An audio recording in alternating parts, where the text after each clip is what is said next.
and I would like to advise that this meeting is being live streamed in accordance with the Council meeting's live streaming, recording and electronic attendance policy. By being present at this meeting, members of the public consent to the City's live streaming and recording and subsequently publishing their voice on the City's website. To start tonight's meeting, I'd like to share some words from Elder George Wally. People have been here for a really long time. I want to acknowledge their presence of people over that long time, with firstly the Binjarab Noongar people who continue to have an ongoing connection to this land. They've been here for over 50,000 years. This place, Mandurah or Mandurah, acknowledges a beautiful name, full of intent of people living here and others visiting here. That intent gives us an idea of the ancestral land usage over that long period. Mandurah, the gathering place, is unique because even today we still gather here in the most beautiful place for many important reasons. Let us embrace the notion of people being in this space as we continue to move forward together as one community. Tonight we have apologies from Councillor Schumacher. Are there any other apologies for tonight's meeting? No? Members of the public are advised that any decision made at this meeting tonight can be revoked in accordance with the Local Government Act 1995. Therefore, members of the public should not rely on any decisions until formal notification in writing by Council has been received. Answers to questions taken on notice, please refer to the response which is just up on the screen.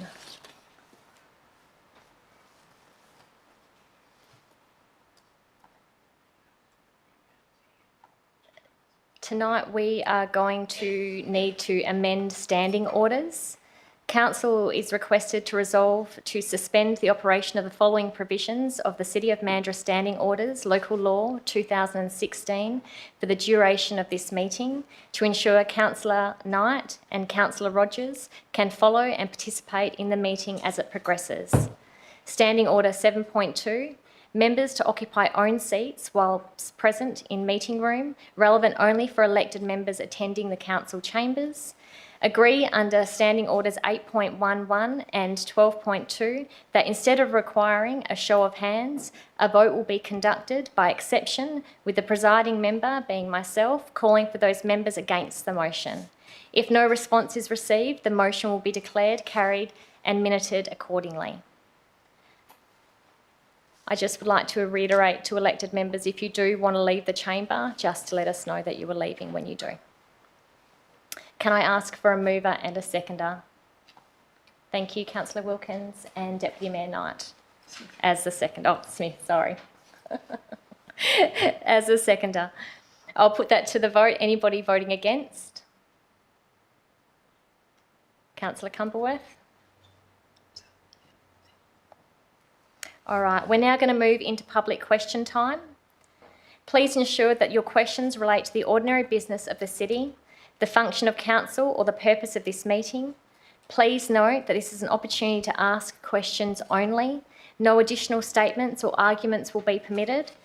Questions asked by members of the public are to be brief and concise and are not to be accompanied by any argument, expression of opinion or statement of facts, except so far as may be necessary to explain the question or the answer, or any statement reflecting adversely on the integrity of any member, officer, or the party, or any discussion.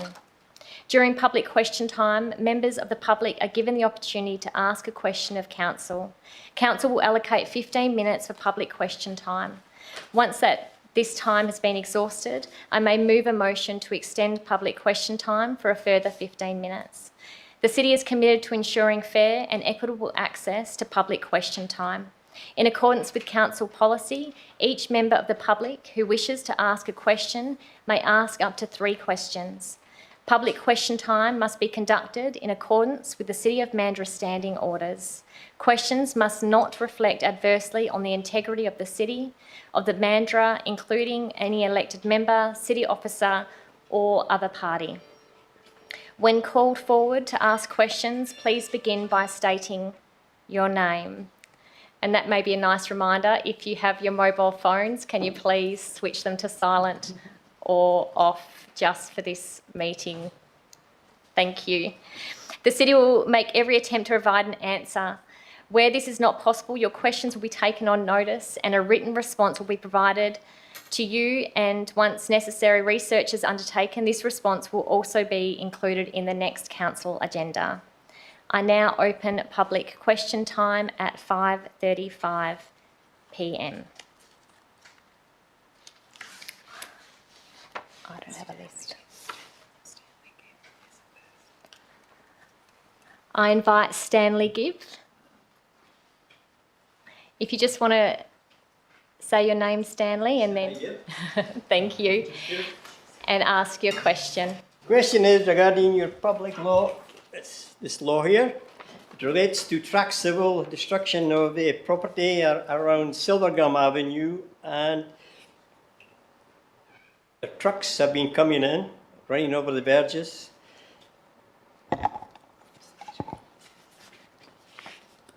We request the council to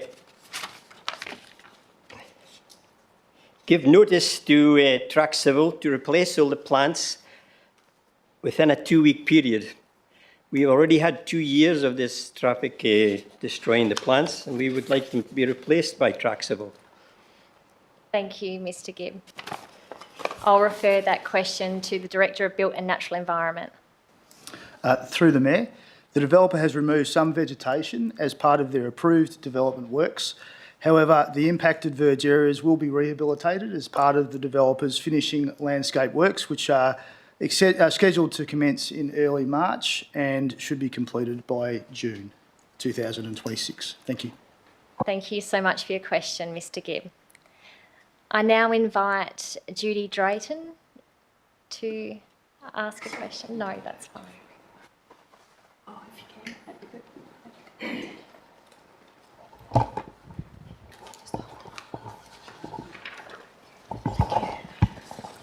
I'm standing up.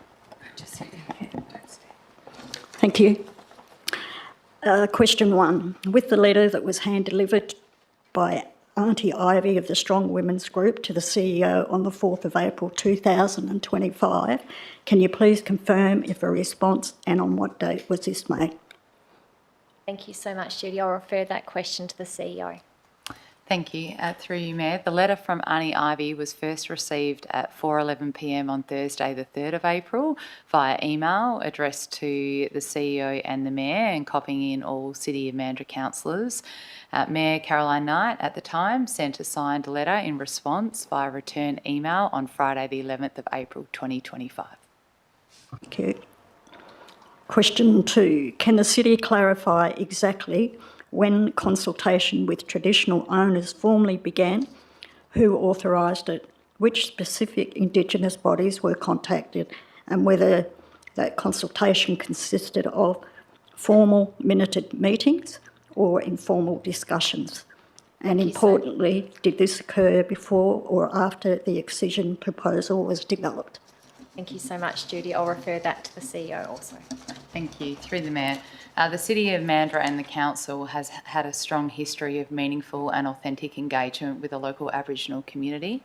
Over decades, the City has consistently demonstrated leadership in working alongside Binjarab elders on key activities, projects and decisions that impact the local community and heritage. The City has demonstrated clear commitment to engaging with the local Aboriginal community regarding this project, having initiated early engagement with local Aboriginal elders in 2023 as part of the City Centre Master Plan development, and has continued to engage with a number of Aboriginal corporations and groups since then, including Ngalakala Aboriginal Corporation, Winjan Aboriginal Corporation, Kulbadi's Talking Mandurah Group, and local Aboriginal elders committed to Binjarab country, including elders identified for potential participation in site-based discussions and gathering, and a further information will be provided in the minutes outlining the engagement process. In relation to the second part of the question regarding the can I just also say, to finish the first part, We will provide the detailed information in the minutes outlining the engagement process because it is very detailed and including dates.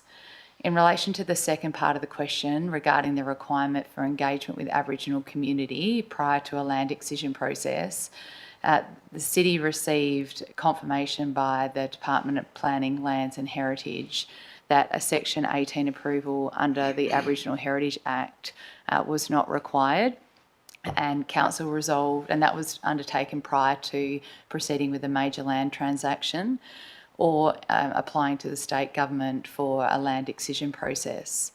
An approval under Section 18 of the Aboriginal Heritage Act is only required if the owner of the land determines that there is an Aboriginal site that is likely to be harmed by the intended land use.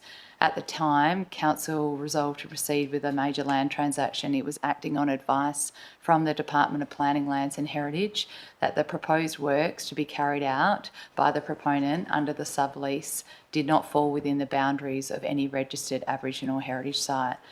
And that confirmation was received on the 20th of February 24, the 25th of February 2025, the 30th of May 2025, and the 18th of February 2026. A survey is now being undertaken on the Western Foreshore Leisure Precinct, which includes a commercial site, and this is being undertaken by Nala Kalabudja. In the event an Aboriginal site is identified within the boundaries of the proposed works, the City is bound and will comply with the provisions and procedures set out in the Aboriginal Heritage Act and any other applicable legislation.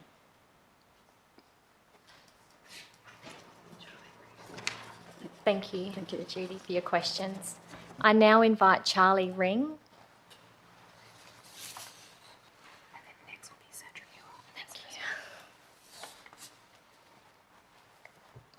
Is Charlie Ring available? No? Okay.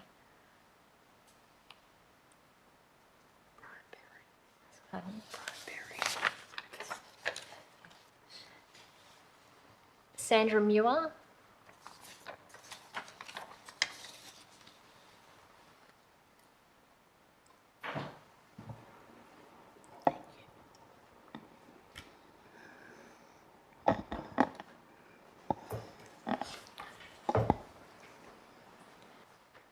Just state your name Evening, first, everyone. Sandra. Thank you. Good evening, everyone, and thank you for giving me the opportunity to ask this question. Because of the way the Oldest Women group were treated whilst delivering a letter to the Mayor in April, I contacted two councillors to ask for a third independent inquiry. My question is, why wasn't it done, as it is 12 months on? And perhaps it was because of I did ask for the CCTV not to be wiped, and because of this, perhaps it shows that we were not the type of people that needed that. Thank you. Thank you for your question, Sandra. Council members under the Local Government Act have no power or authority to undertake an independent inquiry. Council may review the CEO's decision, and this would be undertaken through the CEO performance review. Thank you so much, Sandra, for your question.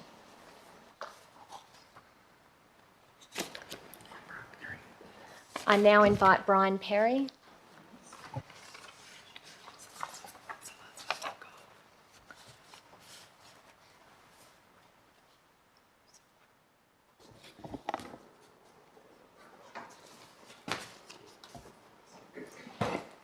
You say that questions can't be asked about the integrity of council members or staff. Brian, you need to ask your question. It's I am not asking a making question. statements. Yes, what would your question be, No, Brian? you said you can't reflect badly on the Yes. integrity of the staff or the Yes. council members. What does that mean exactly?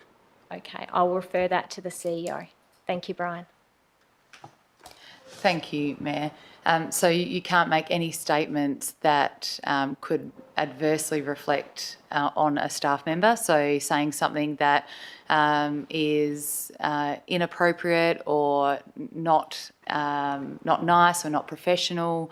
There's some examples there's some of the examples that you could not say, and it's just making sure that you remain professional, respectful and factually correct.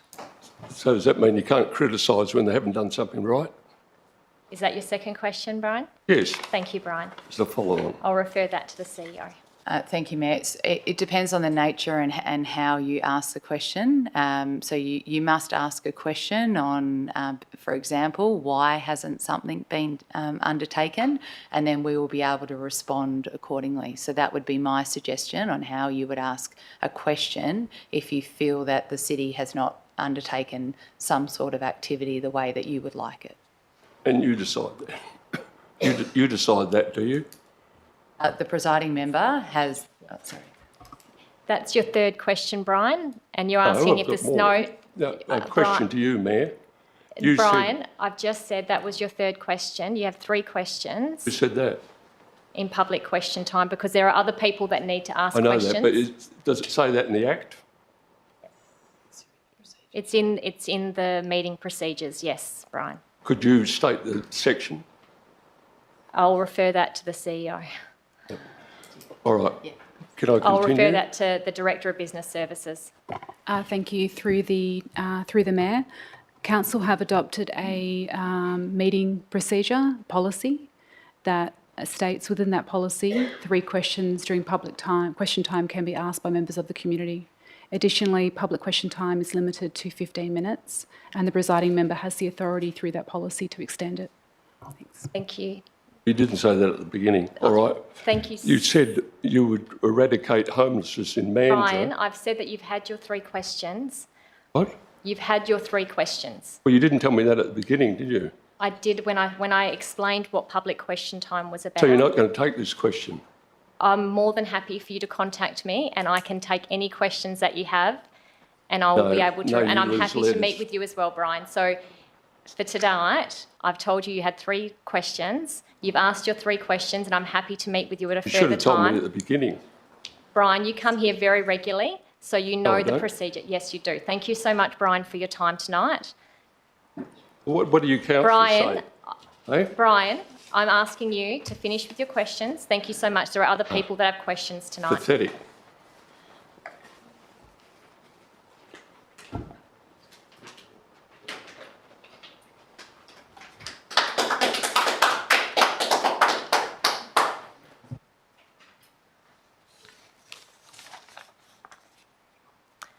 Are there any more questions for tonight's meeting from residents? Yes?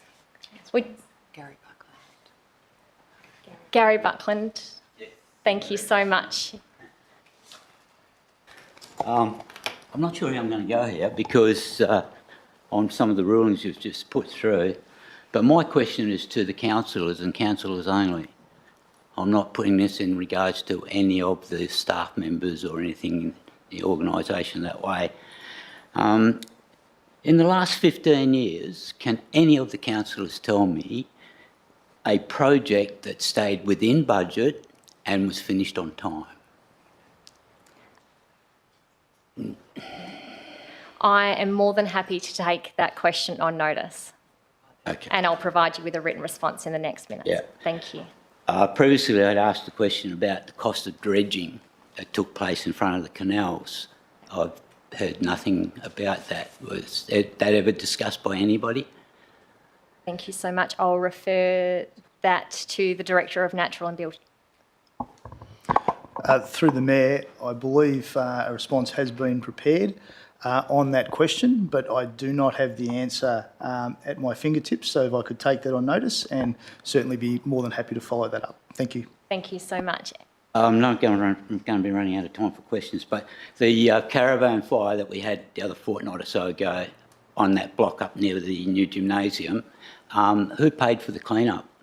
Thank you so much. I'll refer that question to the Director of Strategy and Economic Development. And if I can just get one more quick one in. He's going to respond to your question first. if Okay, that's sorry. Sorry. I And, thought I was and gonna it's get an only answer. 3 questions, unless, yeah, thank you. Thanks for the question. I'm just going to take that on notice, just double check, but I'm pretty sure it wasn't the city, but I'll need to check on the It absolute was a hell source of a that. mess. Yeah. Yeah. Thank you so much for your questions. That was 3 questions. Yeah, if you would like to. I just had one about warning you about what's going to happen with the floods next year Yeah, up there with the new gymnasium you Can built. we get your details, and are we able to organise for you to meet with Matt to discuss further? Because I know there's probably a few questions that you might have for Matt, Okay. if that's okay. Thank you so much. Are there any other questions? Yes, would you like to come forward and just state your name and ask your question, please?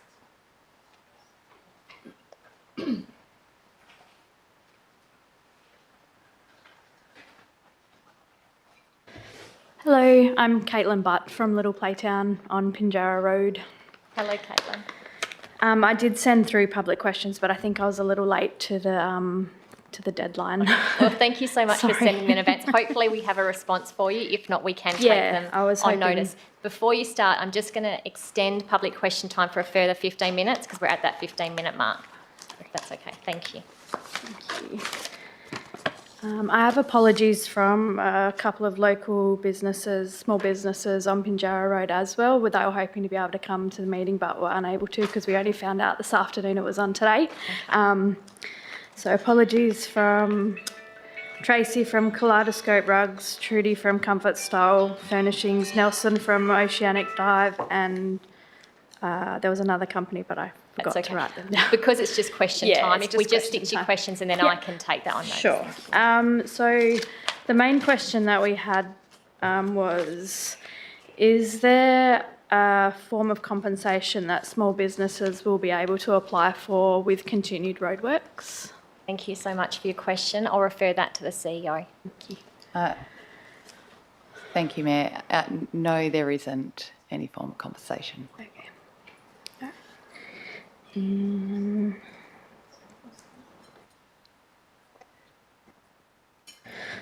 Second question, when the foreshore was upgraded, businesses did receive compensations. Why are we not receiving it now?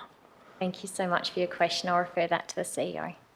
Thank you, Mayor. The businesses did not receive compensation. There were, where the city had land and they were a lessee, we did reduce their lease income because they weren't able to operate on that area, but that there was no compensation provided in relation to those works. All right.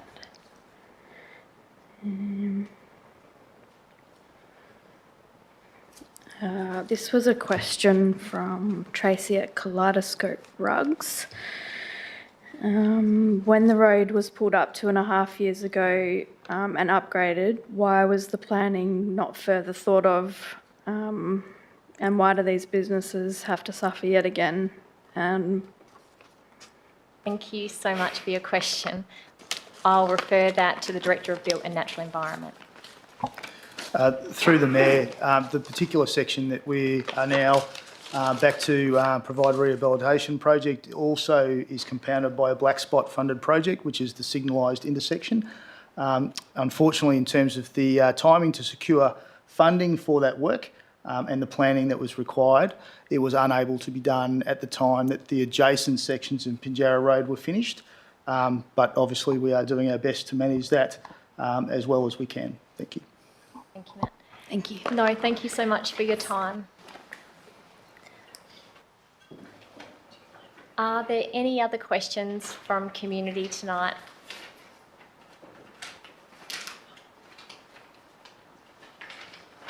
If there are no further questions, I will close question time at 5:54 p.m. We now enter into public statement time. Public statements shall not involve any language considered offensive, contain any statement reflecting adversely on the integrity of any elected member, officer, or exceed 2 minutes. I would like to invite Ms. Drayton to present a public statement, please. Thank you. Do you want the microphone? Yeah, we'll get the microphone for you.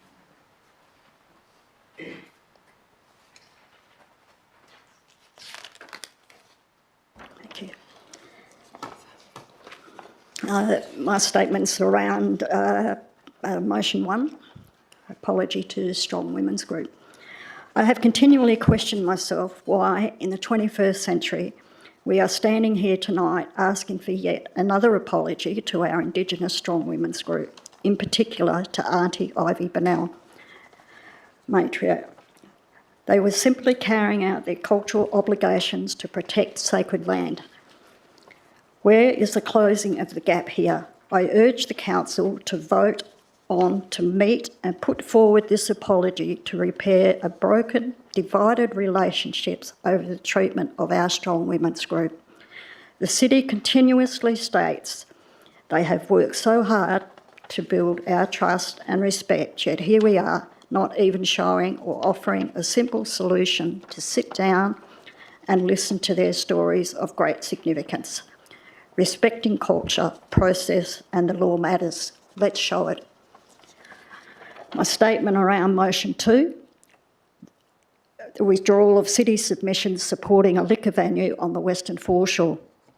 I ask the Council to take note of Section 5 of the Aboriginal Heritage Act 1972, where it says, I quote, Aboriginal heritage sites do not need to be registered to be protected under the Aboriginal Heritage Act. All places and objects are automatically protected by law, regardless of whether they are included on the register of Aboriginal sites. Those that have automatic protection that fit the criteria in Section 5, such as places of importance, sacred or ceremonial sites, or areas associated with Aboriginal people, is protected under the AHA, unquote. The proposed development on Hall Park must not go ahead. Don't bring alcohol into space designed to be safe for families and on alcohol-free, culturally significant site that matters deeply to both Indigenous and non-Indigenous communities. This land is protected as an A-class reserve for a reason. Once it's gone forever.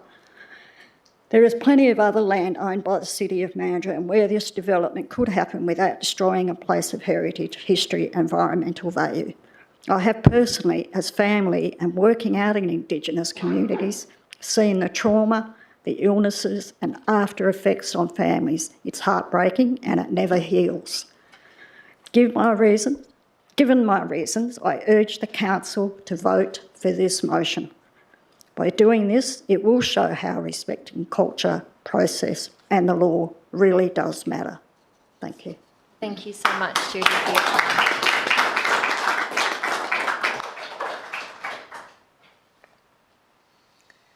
Okay, we now move into leave of absence requests. Are there any requests already received? We have a leave of absence for Councillor Zolani from the 19th of the 5th, 2026 to the 2nd of the 7th, 2026. I will put this to the vote. Well, is there a mover? Yeah, Councillor Wright. A seconder? Thank you, Councillor Wilkins. And I will put this to the vote. Anyone wishing to vote against? No? You are allowed to go on holiday, Councillor Zolani. Wonderful. Is there anybody else wishing to have a leave of absence that they haven't put in? No? We now move to petitions. Councillor Mulder, you have a petition? Yes, I'll petition relating to Balladonia Boardwalk. I'd like to present to Council a petition that contains the signatures of 14 residents, all of which have been verified, who are requesting that Council provide a response as to when the work will recommence and provide a definitive completion date. I'd like to move the petition be received and referred to relevant officers. Thank you so much, Councillor Mulder. Is there a seconder for Councillor Mulder's petition? Thank you, Councillor Burns. Is there anybody wishing to vote against? No, I declare that carried. Thank you so much, Councillor Mulder. Presentations, there are none. Deputations. Before inviting deputations, I would like to emphasise that the conduct of this meeting has to comply with the City's standing orders. So whilst I welcome deputations and are happy to hear your submissions, I ask that you refrain from using offensive language or making statements that are knowingly incorrect, misleading, or reflect adversely on the integrity of any elected member, officer, or other party. Deputations are not meant to exceed 5 minutes. However, I have had a request prior to this meeting, and I will give you a couple more minutes, Kay, if that's what you need for your deputation. We'll go. My request was because there was two separate deputations from the group, 5 minutes each. Lorraine, as an Aboriginal woman, wants to speak, and I've been tasked to speak for the group as a whole. So we were hoping to get 5 minutes each. Mayor. I will allow that. I would like to invite Kay and Lorraine and anybody else that is part of that deputation to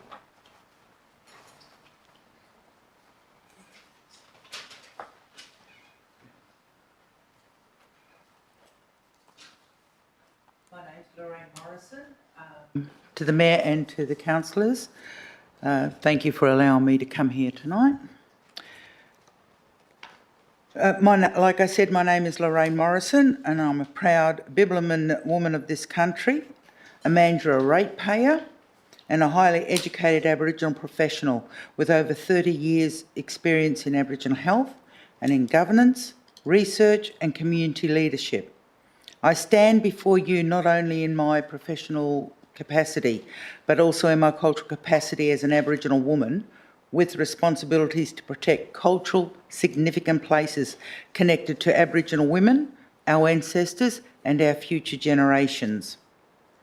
In February 2025, I formally submitted a deputation opposing the proposed development of the Western Foreshore, including the introduction of a microbrewery on protected A-class reserve land. In that deputation, I clearly outlined serious concerns regarding cultural heritage protection, the lack of meaningful consultation with Aboriginal people, and the broader social and cultural harm associated with introducing alcohol into this culturally significant public place. Regrettably, the concerns raised in my previous deputation were not given proper regard, and the City of Mandurah has continued to pursue development impacting cultural significant reserve. This land holds cultural, spiritual and historical significance to Aboriginal people, and in particular carries cultural responsibility as women's business.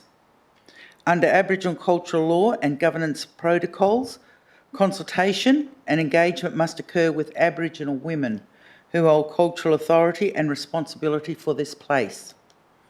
Consultation conducted solely or primarily with Aboriginal men does not fulfil cultural governance obligations, where the cultural knowledge, authority and responsibility are with women. Such consultations cannot be considered culturally appropriate, culturally complete or representative of the correct cultural custodians. As an A-class reserve, this land holds the highest level of statutory protection under the Lands Administration Act 1997. Furthermore, the Aboriginal Heritage Act 1972 makes it unlawful to damage, alter or interfere with Aboriginal cultural heritage sites. These legislative protections exist to ensure that culturally significant land is preserved and protected for the present and for future generations. The introduction of alcohol-related commercial activities on this cultural significant Aboriginal land represents not only a governance concern, but a continuation of a colonial harm that has had devastating impacts on Aboriginal people and communities. I also wish to formally record that when I attended the Public Ordinary Council meeting and attempted to provide cultural context as an Aboriginal woman, I was instructed to stick to the facts. I respectfully state that Aboriginal cultural knowledge, lived experience and cultural authority are facts. To dismiss this context contributes to the ongoing marginalisation of Aboriginal voices and undermines the city's stated commitments to reconciliation and cultural respect. Based on cultural significance of this land, its protected A-class reserve status and the failure to undertake culturally appropriate consultation with Aboriginal women who hold cultural authority, I formally request that the City of Mandurah completely withdraw the proposed development. This request for complete withdrawal is made on the basis of cultural heritage protection, legislation protection, governance responsibility, and the obligation to prevent further harm to culturally significant Aboriginal land. The protection of this land is not only a matter of cultural responsibility, but also a matter of legal, ethical and governance integrity. The decisions made by the City of Mandurah today will form part of historical records of how Aboriginal cultural heritage was respected or disrespected under its authority. I ask the Council to ensure that its actions reflect respect, accountability and genuine commitment to protecting Aboriginal cultural heritage. This deputation is provided in good faith and in the expectation of the City of Mandurah will fulfil its legal, ethical and governance obligations to protect Aboriginal cultural heritage and to respect the cultural authority of Aboriginal women connected to this land. Thank you for listening. Thank you so much, Lorraine. Okay, you have 2 minutes to add on to what Lorraine has said. If there's anything, so any extra information that you would like to include in the deputation, possible, please. I thought I had 5. So Can I have 5? No, you can. It's only adding to what the deputation has already stated from Lorraine. So it's complementing what she's already said. If there's any extra information to add to that, because Lorraine did go over, that's all. It's good. No, it's fine. It's fine. 5 will be great if you use your powers. That'd be terrific. But anyway, here I am. I'm back again, and just on Lorraine's brave turnout here tonight, along with other women elders that hold the law, and the notation that Section 5 applies that's been skipped by you people. Now, just when we're trying to get context of when the City of Mandurah knew about important land, cultural land, okay? They've known for a long time. Even at the woman that's not here tonight that attended with city officers, the Bridge Deviation cultural workshops, and the report that's held by DPLH that's accessible by your city officers, if proper research was being done. Gloria said that the shores of the water and the fresh water are women's business. That's what's over there. There's fresh water and the shores are women's business. On top of that, she also told you that in regard to the sexual divisions of labour, because women would have gathered water, foods such as crabs, mussels and shells from the shallows that this council has called marsh, swamp, needed to be covered in for mosquitoes over at the Coolbardies. The issue in relation to this land that's well recorded by 2 Aboriginal protectors and numerous other people, including the Hall family papers that are deposited in Canberra that I'm going to get to prove what these women have already told you. One Aboriginal woman needs to tell you, you've been told multiple times that this is spiritually and culturally significant land, and the disregard they've been shown is very similar in them trying to exert their understanding and present to the council who are going full steam ahead without meaningful consultation under the Act. That's what's been missed here. And if that had been done in the ethnographical survey that the City of Mandurah said it was going to do in 2007 in its own documents, skip that as well. There's been a lot of skipping going on here. And then if you go to the surveys that have been done, and they haven't extended to the Western Foreshore, but they did extend to the development, the canal development. And I can hand this up for you, but that's dplh.records. The research hasn't been done by you people, and they're unreliable boundaries. This current survey needs an ethnographical survey. It needs these women's cultural input in an appropriate setting, and it needs to be treated with the respect that's required. Thank you, Kay. That's 3 minutes. I really appreciate your time.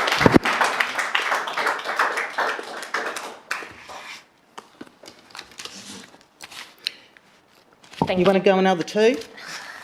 Thank you both so much.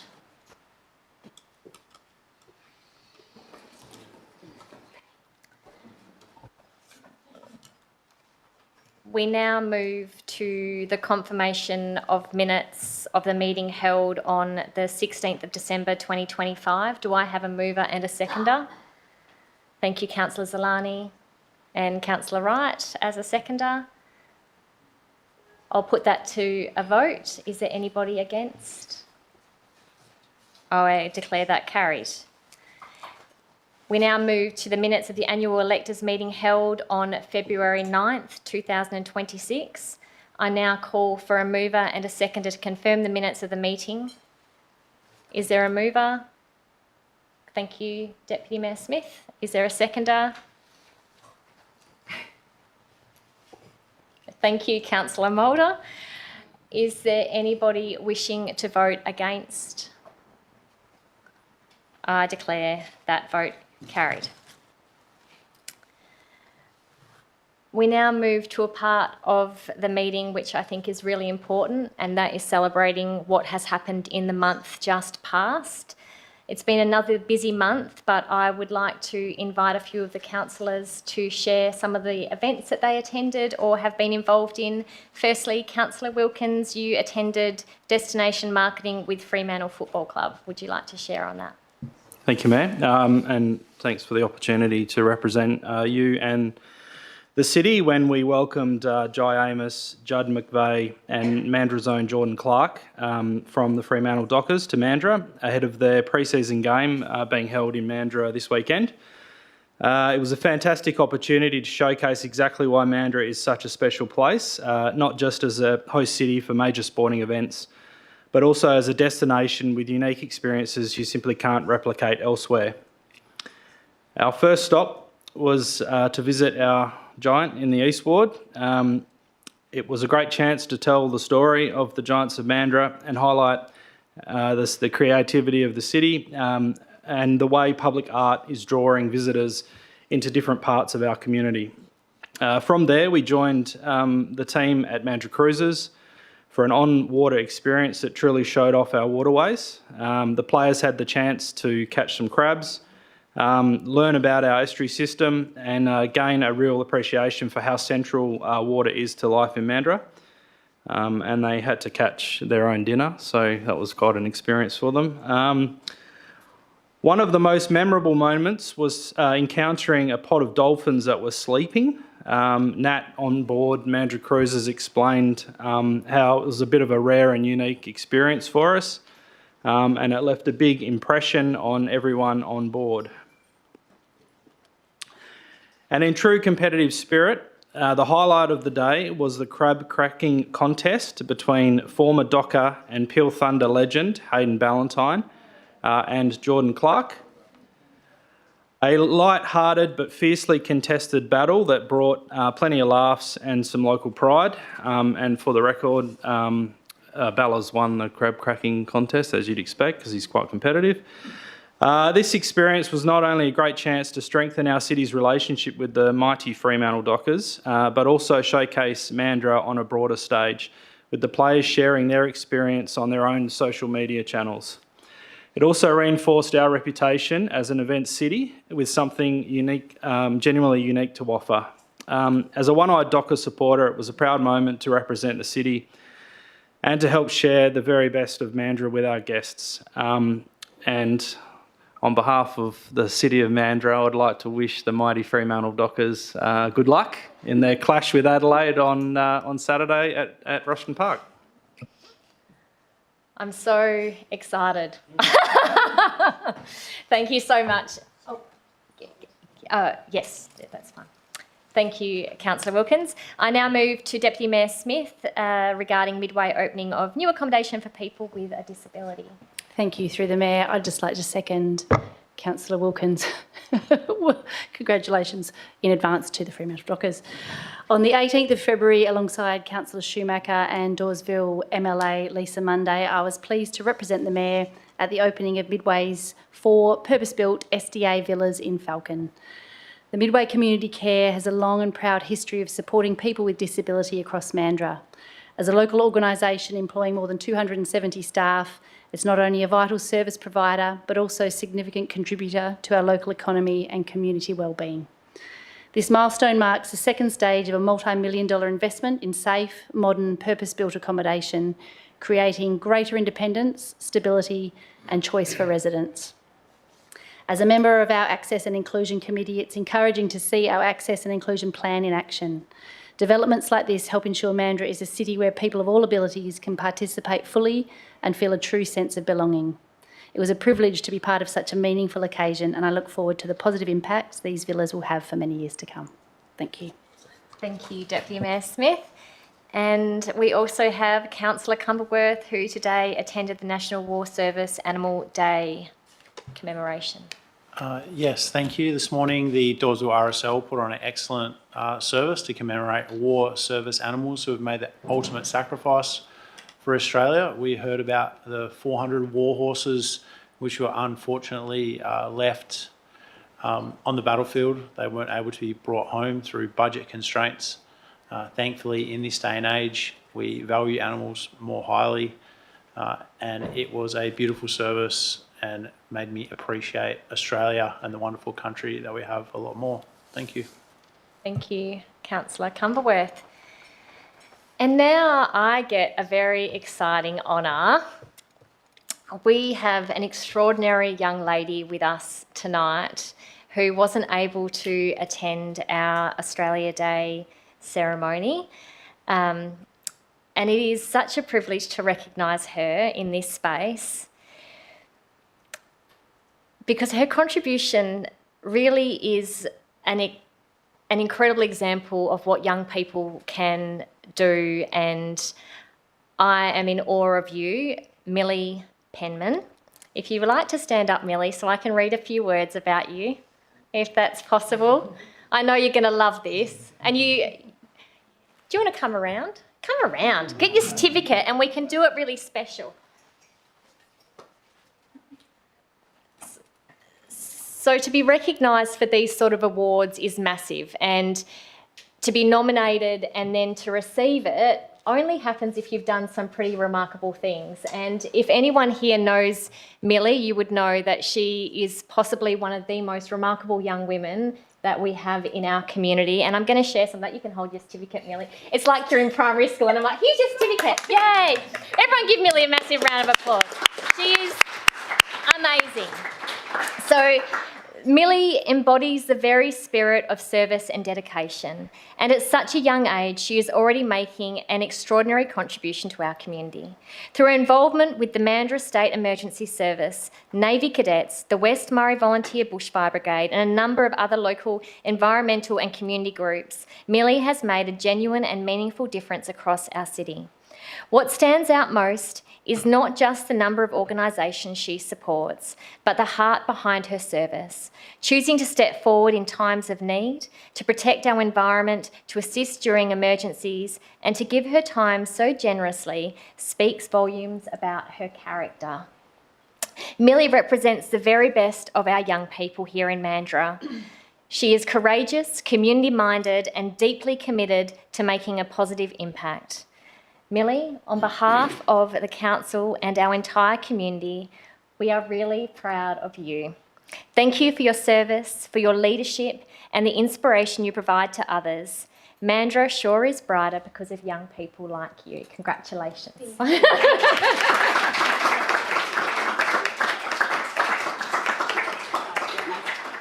And now, Millie, you can say something if you like. No, thanks. No. While we're celebrating extraordinary people,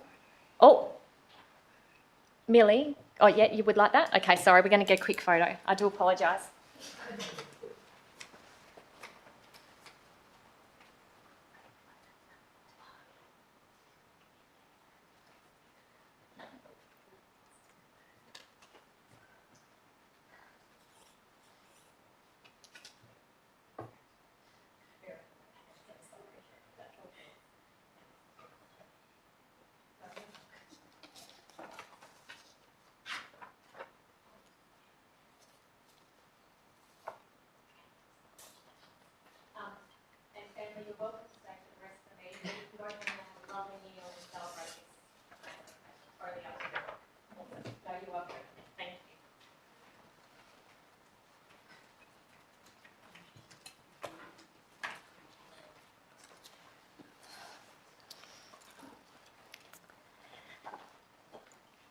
Tonight, we also have the privilege of recognising our local legend for the month.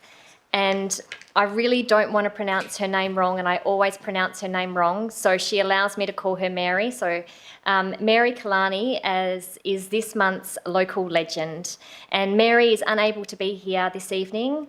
However, I'm looking forward to presenting this award to her in one of her many community activities that she does.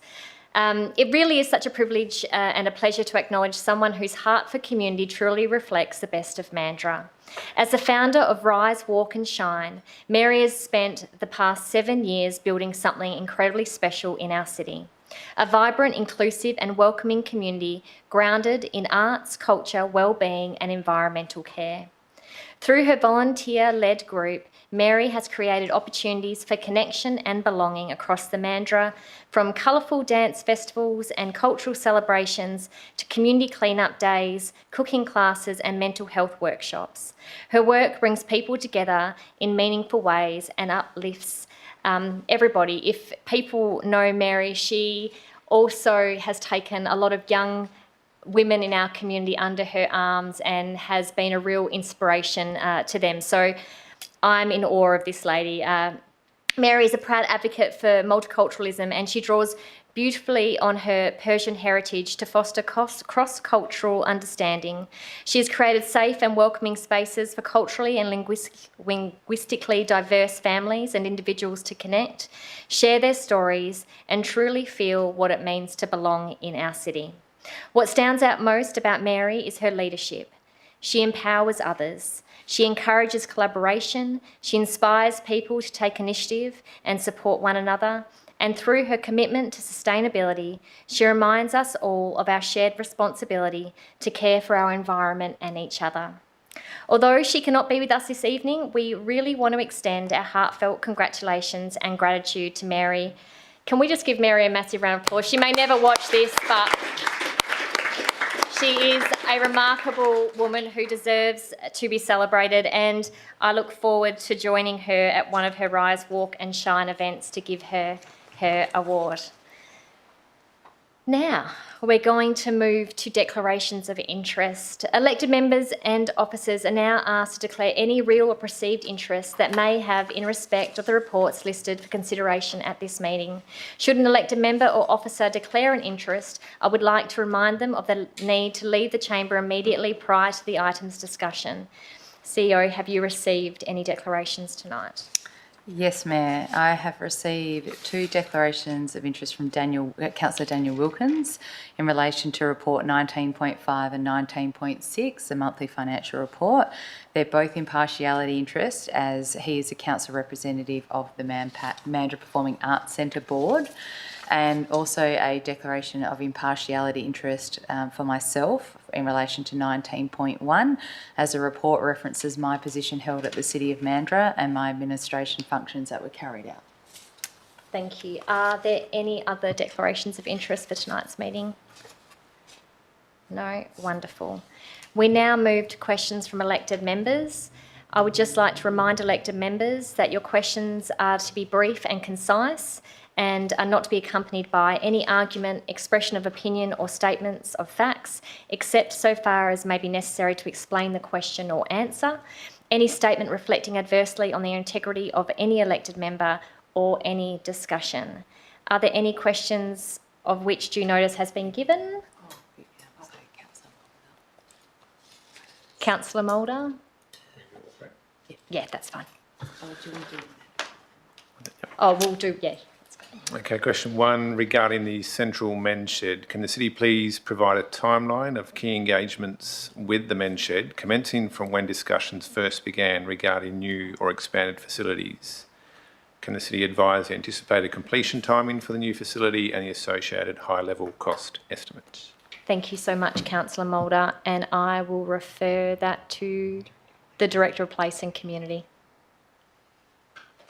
She wasn't prepared for that.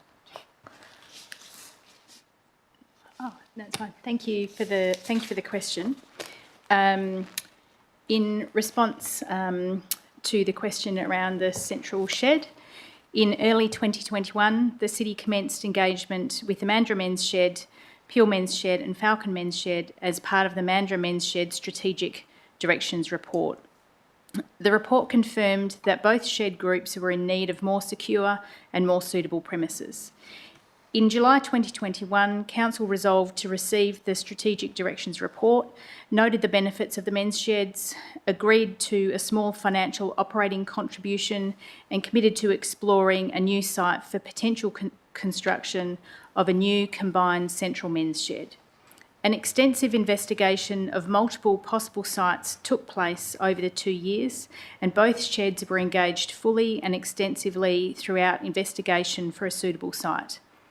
In November 2023, Council resolved to proceed with concept design and cost estimates for 2 different site options, being Reserve 46202 on Boundary Road and Reserve 34267 on Reserve Drive. Each site option presented different strengths and challenges. The contractor engaged both men's sheds in the development of concept plans. As the concept plans for Boundary Road and Reserve Drive were being finalised, the commercial lease of the indoor sports centre was unexpectedly discontinued, essentially providing a third site option that could not have been considered previously. In October 2024, Council resolved to approve the Mandurah Indoor Sports Centre on Dower Street as the preferred site for a combined central men's shed. Council also approved city officers to proceed with a concept design and cost estimates for the site under the operating principles of a multi-use and shared facility. City officers have progressed this site option steadily and without delay, with activities such as valuation, disposal of miscellaneous items in accordance with the Disposal of Uncollected Goods Act, preliminary condition report, and minor amenity upgrades such as the installation of a security alarm. In 2025, the city contracted an architectural firm to develop concept plans and cost estimates. The key stakeholders, including Mandurah Men's Shed, Peel Men's Shed and Mandurah Lions Club, were involved in 3 workshops with the architects in July, August and September. The draft concept plan was presented in November. The city met separately with the Men's Sheds and Lions Club in November to discuss the concept plan, and based on the respective feedback, an updated concept plan was developed and separately presented to the Men's Sheds in December and Lions Club in January and February.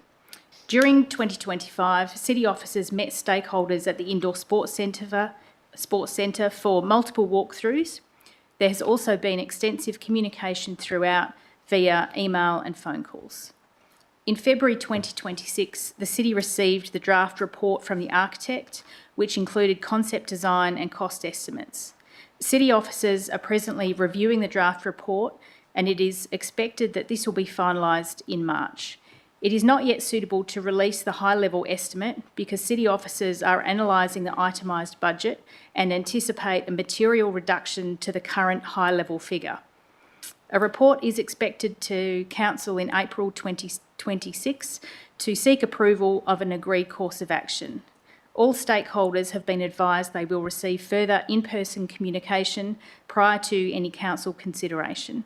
The Central Shed project is scheduled for completion in 2028-29 and is subject to key activities such as detailed design, tender process and successful funding applications. If the project can be phased to enable early access to part of the facility, then this will be implemented. Thank you so much, Jude, Director of Place and Community. Councillor Moulder, your second question. It's a very similar question regarding the Falcon Men's Shed, and I'm happy to take the information on notice if you prefer. Regarding the Falcon Men's Shed, can the City please provide a timeline of key engagements with the Men's Shed, commencing from when discussions first began regarding new or expanded facilities? Can the City advise the anticipated completion timing for the new facility and the associated high-level cost estimate? Thank you. Thank you. Are you happy to take that on notice, and we'll just... I'm happy to take that on notice and put the answer in the minutes. Yeah, in the minutes. And your third question, Councillor Moulder. Thank you, through the Mayor. On the 23rd of December 2025, the City published the results of the first 6 months of the City's new energy supply contract.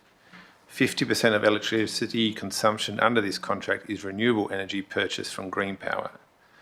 The City's statement advised that the additional costs associated with this green power component over the 6-month period, compared to a standard electricity contract, is over $50,000. Can the City advise the approximate CO2 equivalent saving in tonnes associated with this green power component of our energy supply contract? Thank you. Thank you so much, Councillor Moulder. I'll refer that to the Director of Built and Natural Environment. Through the Mayor, the approximate greenhouse gas emission saving associated with the City's green power purchase over the 6-month period is 694 tonne of CO2 carbon dioxide equivalent.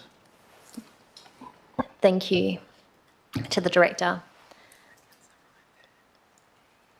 I now ask Councillor Ryan Burns your questions, please. Thank you, Chair. My questions with notice are with respect to Tim's Thicket and White Hills Beaches. I've got 3 sections: the current position, the decision-making process and the state authority. Would you like me to ask them all consecutively or in each of those 3 sections? Yeah. All of them at once? James, one at a time would be fine. if Part that's 1 okay. at Yeah. a time. So part 1, the current position. Can the CEO confirm whether the City of Mandurah local government is currently considering, planning or progressing any proposal to A, restrict or close physical access to those beaches, including via access roads or park entry points; B, close or rezone any part of those beaches; or C, limit or prohibit lawful activities on those beaches, including 4-wheel drive access? Thank you. Thank you. I'll refer that to the Director of Strategy and Economic Development. Thank you very much. Through you, Mayor, I'll answer those 3 in succession. So firstly, in terms of the proposals, the officers are progressing proposals that are set out in the Yarra National Park Concept Master Plan, which was endorsed by Council in May 24. And this plan includes changes to access arrangements in these areas. So elected members have a handout on there just in front of them that has 3 sections to it, an overview and the north and the south. And just as background to that, in 23-24, the City partnered with the Department of Biodiversity, Conservation and Attractions to prepare the Yarra National Park Concept Master Plan as the guiding document for the delivery of infrastructure for the sustainable development of ecotourism opportunities in and adjacent to Yarra National Park. So within this document, it includes the Tim's Thicket to White Hills Beach Access Management Plan, north and south. And the plan that you have in front of you sets out the proposed locations for beach driving. There are the yellow dotted lines, sealed access and unsealed access. And these plans include beach access at Tim's Thicket Road and White Hills Road with an upgraded track network. Detailed planning is underway into the changes to enhance the safety and create environmental and cultural protections that will alter access arrangements for this piece of land. Now, these are shown on the 2 pages. There's the black dots and the black line indicate where those changes will be made. It should be noted in these beach access management plans are concept designs at the moment that are being developed, and they were developed through stakeholder workshops. And these concepts will form the basis of future detailed designs and detailed beach access implementation plan. Council will be engaged and briefed on this as those projects progress. It's noted that there are many other aspects of the beach access management plan beyond the location of roads and infrastructure, including education and enforcement planning, not simply changes to infrastructure, and a successful operating model is likely to include joint management and clear land tenure arrangements between the city and other relevant authorities and agencies, including DBCA and Watercop, and who also manage in the area. So that was 1A. 1B. The city's... Have you asked one? But yeah, no worries. The city's current work relates to coastal household risk management and adaptation planning, which is the CHRMAP, across the beaches from the inlet to the south and the south to the city's border with the Shire of Waroona. This project is a long-term coastal hazard planning framework and does not propose the closure or rezoning of any beaches, going back to your point 1B. The CHRMAP refers to the Yarra National Park Concept Master Plan as the guide for future management actions, and this may include modified access as necessary in the future to prevent track overuse and dune damage, but continued access will remain. And then finally, just an answer to 1C. I've mentioned the draft, the CHRMAP. The draft Southern Beaches CHRMAP does not recommend closing beach access. Instead, it recognises how important these areas are for four-wheel driving, fishing and recreation. The same themes came out in the workshops that we ran for the National Park Concept Master Plan. But it also highlights both of them while highlighting the need for responsible management to protect the dunes, vegetation and cultural heritage. And community feedback played a big role in shaping this approach. Residents told us that they value beach access for four-wheel driving, but also want to make sure it's sustainable for future generations. So overall, the Beach Access Management Implementation Plan, which is the stage we're at now, is where we get into the detailed design. It will present options for consideration around preserving the utility of these beaches while paying due consideration to safety and environmental concerns. And Council will be involved in that development process. That's part one. Your next question, Councillor Burns. Thank you, through the Chair. Part two, the decision-making process.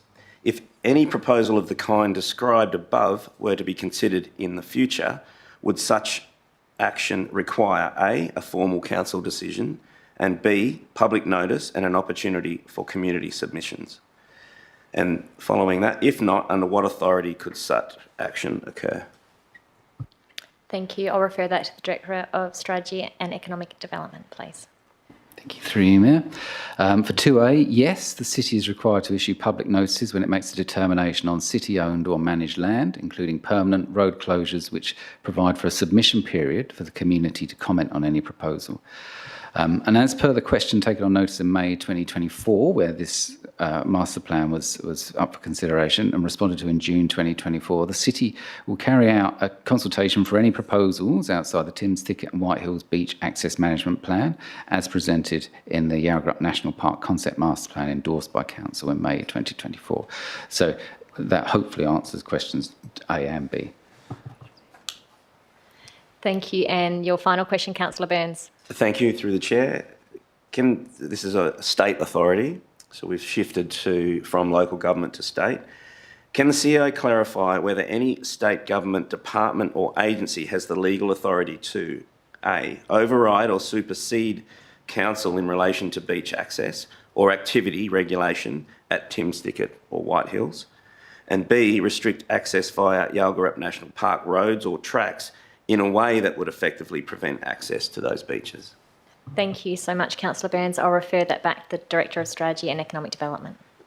Okay, thank you, through you, Mayor. In short, yes. Some state government departments and agencies do have the power to regulate beach access or activity in these areas at specific times or in relation to specific matters. In these instances can include DBCA, who under the Biodiversity Conservation Act 2016 can close beach access for a defined short-term period, for instance, including wildlife rescue, a threat to the environment or a threat to persons. The Department of Transport can take action to close the beach for a defined short-term period due to spillage incident, hazard management offshore at this location, and the Department of Planning and Lands and Heritage have ultimate responsibility for the beach area and have powers associated with the Land Administration Act 1997. The WA Police and Department of Fire and Emergency Services can also take action to close roads, access, or the beach can be defined short-term period if necessary in relation to another issue that falls under their management. And then in terms of 3B, your question about Yarra National Park, Yes, DBCA do have the powers to regulate beach access via existing tracks in these areas at specific times or in relation to specific events, which in an extreme case would include the power of an indefinite closure of tracks across the land that they manage under the Conservation and Land Administration Act 1984. Short-term closures under the CALM Act 1984, that's Conservation and Land Administration Act, can happen in a foreign emergency or in a rare circumstances if a managed visitor location has reached full visitor capacity. Thank you so much for your response.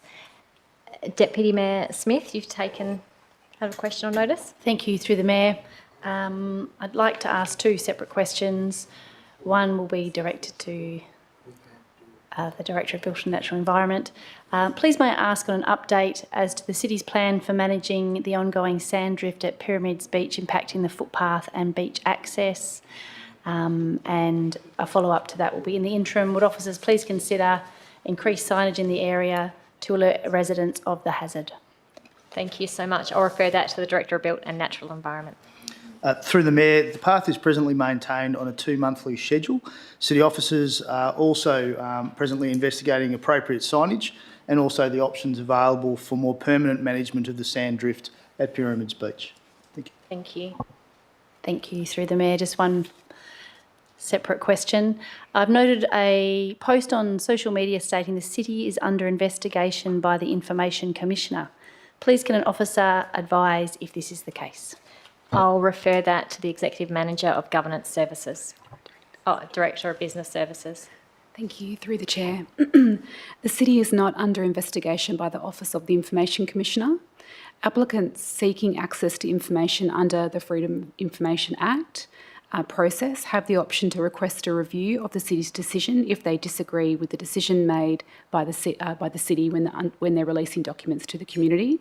At present, the Office of the Information Commissioner are undertaking a review of our FOI decision. It is not considered an investigation. Thank you. Are there any other questions from elected members without notice? Yeah, without notice. Councillor Wilkins. Thank you, Mayor. Through you. Just in regards to Caitlin's statement about the roadworks on Pinjarra Road, can the City please let us know if there is a communication plan in place for communicating with these businesses affected by the roadworks, either prior or during the works? And also, are these businesses consulted prior to the works commencing? Thank you, Councillor Wilkins. I'll refer that to the Director of Built and Natural Environment.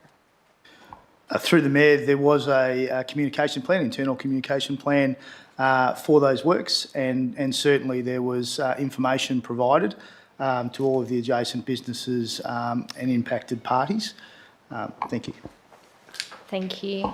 Are there any further questions without notice? Yes, Councillor Wright.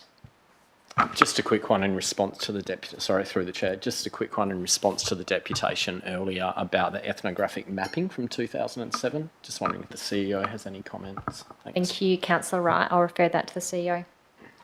Thank you, Mayor. So the City of Mandurah Foreshore Focus 2020 was what was being referred to, which stated an ethnographic survey would be required to confirm the location and extent of Aboriginal sites within the study area, and consultation with the Aboriginal community would be required to ensure subsequent decisions are appropriate, and that was dated April 2007. Whilst the preparation of an ethnographic survey may have been the practice in 2007, when the City of Mandurah Foreshore Focus 2020 was prepared, the City didn't make a commitment to undertake this survey as part of the current project. And it's important to note that we did receive confirmation from Department of Planning, Lands and Heritage on 4 occasions that this is not a registered Aboriginal heritage site, and those dates that we received confirmation that it's not registered was the 20th of February 2024, the 20th of February 2025, 30th of May 2025, and as recent as 18 February 2026. So the City, though, has been made aware by Ngalakala Budja Aboriginal Corporation that they will be undertaking an Aboriginal survey And as part of their application process and as part of undertaking the survey will incorporate both archaeological and ethnographic components. Thank you. Are there any further questions from elected members without notice? If there's not, we will move over to business left over from previous meeting, which there is none. Recommendations from committees, which there is also none. Reports from the Chief Executive Officer. We have Report 1, motions carried at the annual electors meeting on the 9th of February 2026. Report 1 is up on the screen.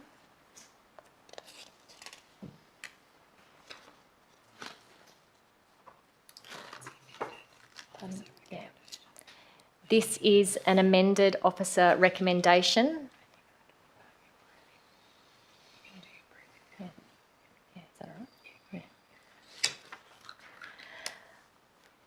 Councillors and members of our community, tonight we are considering motions arising from our annual electors meeting in two parts. Part A will deal with motion 1 and Part B will deal with motion 2. At the annual electors meeting, the first motion carried requested that the City issue a public apology in relation to its response to protest activity at City buildings and events. The second motion carried requests that Council withdraw its submissions in support of the proposed Western Foreshore commercial proposal, citing concerns regarding Aboriginal heritage. The City Officer recommendation for Part A has considered the electors' motion and proposes a response that recognises the City of Mandurah's commitment to continuing discussions and engagement with our local Aboriginal community. Before we move into the debate, I think it's important to acknowledge the context. We know from what Aboriginal people have shared over many years that the impacts of history are not confined to the past. They are carried through families, stories, and lived experience. The legacy of decisions made by people in authority continues to shape how institutions are viewed today.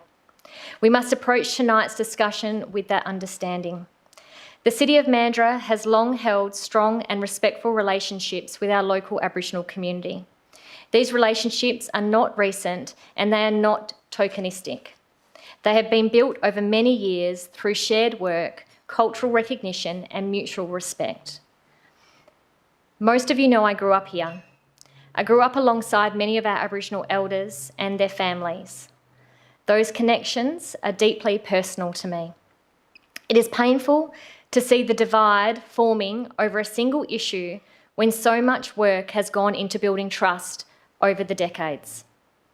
In relation to the protest, we also must acknowledge the broader context. We recognise that for some Aboriginal people, interactions with institutions and authority can be confronting because of lived experience and intergenerational trauma. When local Aboriginal community members tell us they feel distressed and unheard, we must take that seriously and respond respectfully. I won't pretend to speak for Aboriginal people, but I can clearly say that their voices and concerns deserve our respect. At the same time, two things can be true at once. We can acknowledge hurt and we can uphold the law. We can extend respect and still meet our obligations. Let me be clear. This Council values Aboriginal heritage and we take heritage concerns seriously. We recognise the cultural significance of this land and the responsibility we carry to protect and acknowledge it. We have undertaken heritage processes in accordance with our obligations and will continue to do so.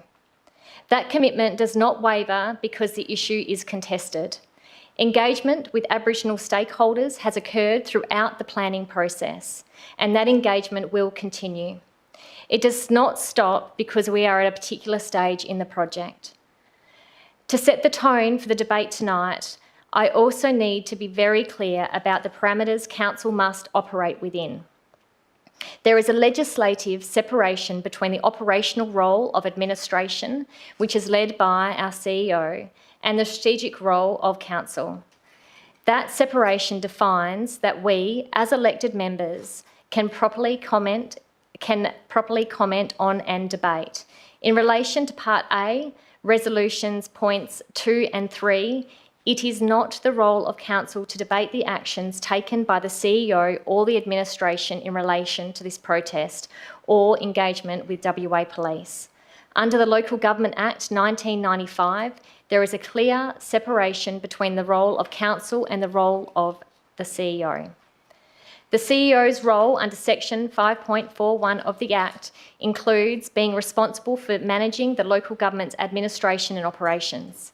The CEO is also responsible under the Work Health and Safety Act 2020 for ensuring the health and safety of city employees and council members at city workplaces.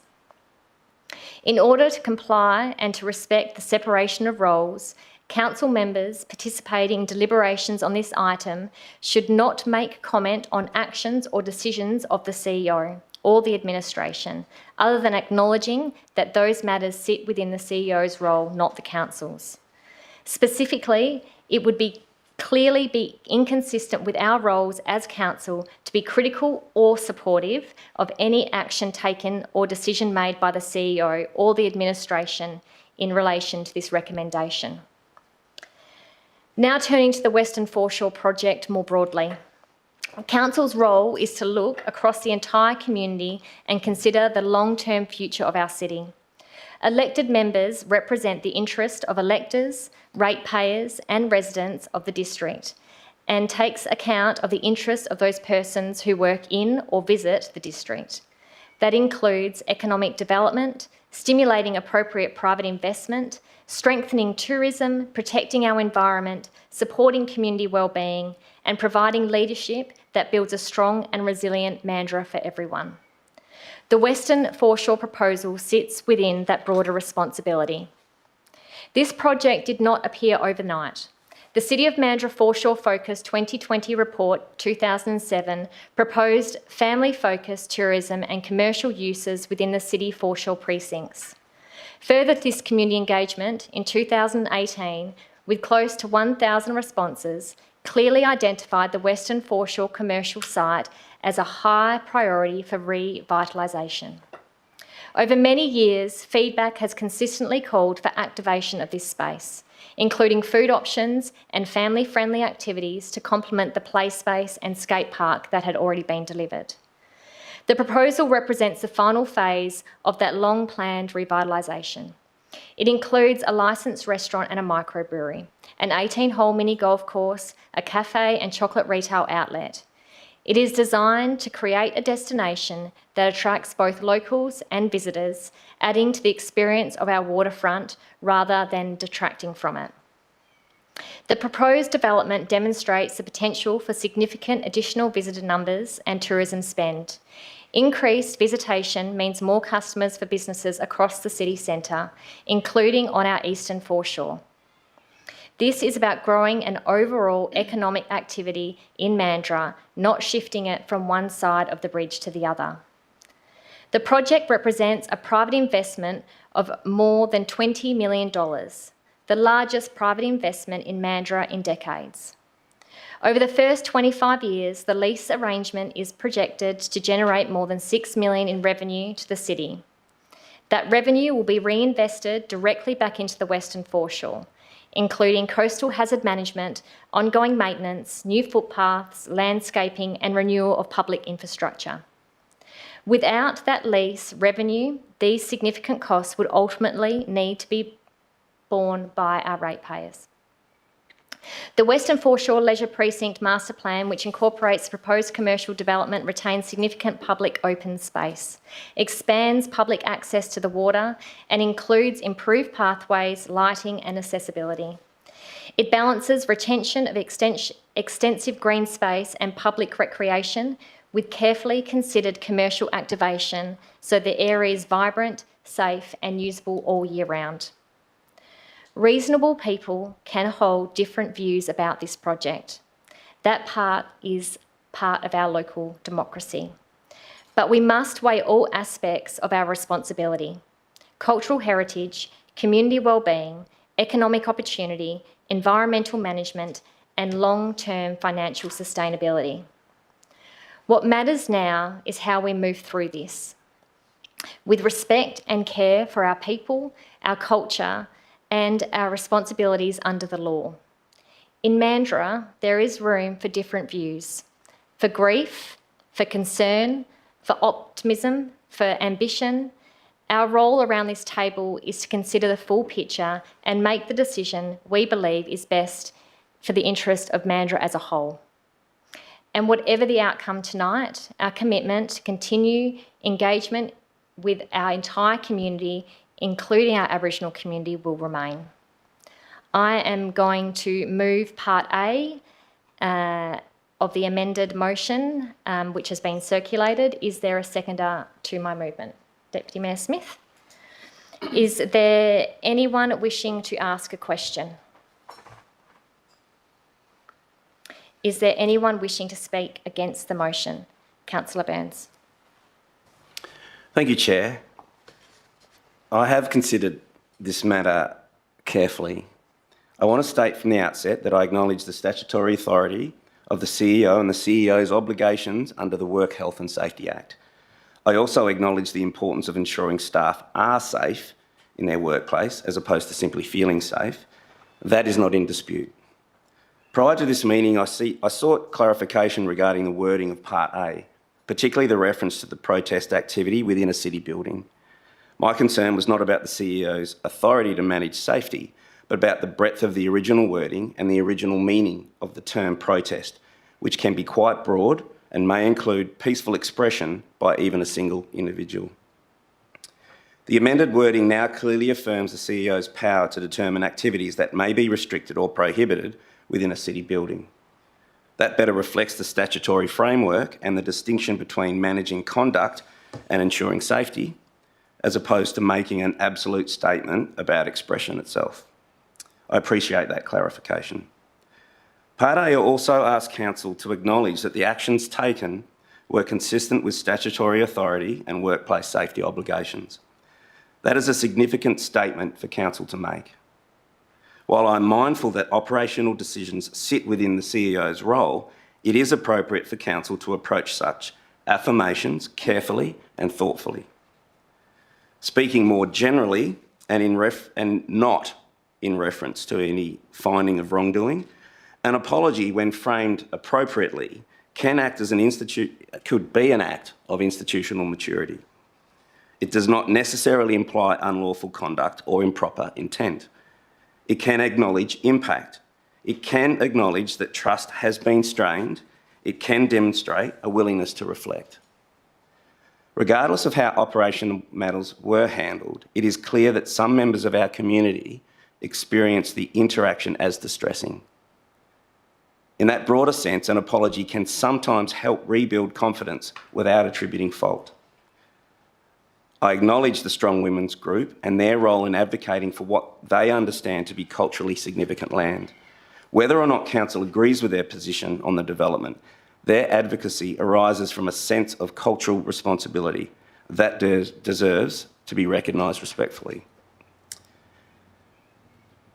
On balance, I remain unable to support Part A. Thank you, Councillor Burns. Is there anyone wishing to speak for Councillor Cumberworth?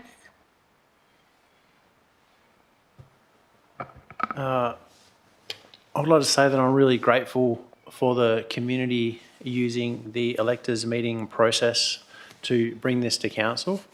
This issue has obviously been going on for a number of years, and it can become very confusing and very frustrating looking at the various bureaucratic and governmental processes that we have to go through to make these things happen. And it's really impressive to see the Proud Women's Group utilising the proper processes and getting educated, and they're really on the right track. Looking through the City of Mandurah's Reconciliation Action Plan, it mentions the Western Foreshore a lot, and it talks about telling the stories and acknowledging the Indigenous heritage of the area. And that is why I'll support this officer's recommendation, because it talks about reconciliation, it talks about understanding and mutual respect. So that is why I'll be supporting the officer's recommendation. Thank you. Thank you, Councillor Cumberworth. Is there anybody else wishing to speak against? If there's no one else wishing to speak against, I will put that to a vote. All those who are voting against the officer's recommendation. Councillor Burns.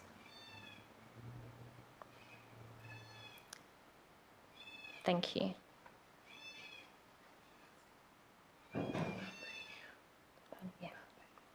I'm now going to move to Part B. It is currently before you on the screen. Do I have a mover and a seconder for Part B? Councillor Wright? Oh, Councillor Smith. Through the chair, the motion 2 from the annual electors meeting is asking council to consider whether we should withdraw all of our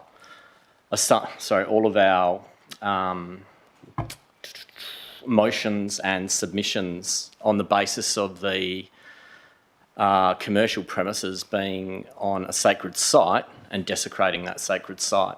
That in itself is quite a significant claim, and due to that significance, it's important that we treat that with the attention that it deserves, and so it needs to be treated with the utmost responsibility. We do that not by prejudging what the outcome is going to be or by increasing the rhetoric around this decision. We do it by adhering to the state government advice at the time, ensuring that we're following that. And it's pleasing to know that we've got an ethnographic and archaeological survey coming up. That's now funded and underway. So I think if those things considered against the officer recommendations, which have 3 important points for us to consider as a council, the first being that we're acting within the law and within the state system. The second being that none of those recommendations prejudge the outcome of the process. And the third recommendation from the officers is that if there is any Aboriginal cultural heritage that we're currently unaware of that comes through in this survey, then we're bound to act against that new advice. And if that means a Section 18 is required for the project to go ahead, then of course we must adhere to that. I believe that's good governance in action. It's important to understand the roles of everyone involved, and certainly council is not the cultural heritage authority around this. That lies pure and central with the state government around the Aboriginal Heritage Act. It's one of those things where we also, from what the CEO mentioned earlier, we have repeated written advice from the Department of Lands and Heritage regarding the current status of that footprint of land. We also have that survey underway, and that survey is going to determine whether we as a council come back and consider whether anything needs to be updated, corrected in response to any new information that may come out. Through this whole process, we've seen a shifting narrative around objections to the project. The first being the nostalgic viewpoint on King's Carnival. It then transferred into traffic management for local residents. The third thing that came out was a cultural heritage problem initially around the actual exact location of Winjan's camp. There's also been concerns around the consumption of alcohol on the western foreshore. We had the Class A excision of land that's up at the moment. The War Memorial desecration, there have been other arguments as well. And we're now at the point where there's a new cultural consideration to take into account, that being the women's weeping ground and the burial site. At the same time as all of this, the very footprint piece of land that we're talking about has been subject to a skate park development, multiple car parks, an upgraded war memorial, significant number of major events that occur at Hall Park. And we've also had King Carnival operating on this same footprint of land for many, many years, None of those activities have actually ever seen any claims of cultural desecration. I think we should also not forget that it's reclaimed land, that it was Samphire Swamp in the past. That land has now been filled with material from elsewhere, and that's what gives it its current footprint today. None of what I've just said proves that there isn't any heritage present. But it does explain exactly why rhetoric is no match for evidence, and why the survey and the state process are the best tools possible moving forward to make sure that we properly consider what's in front of us.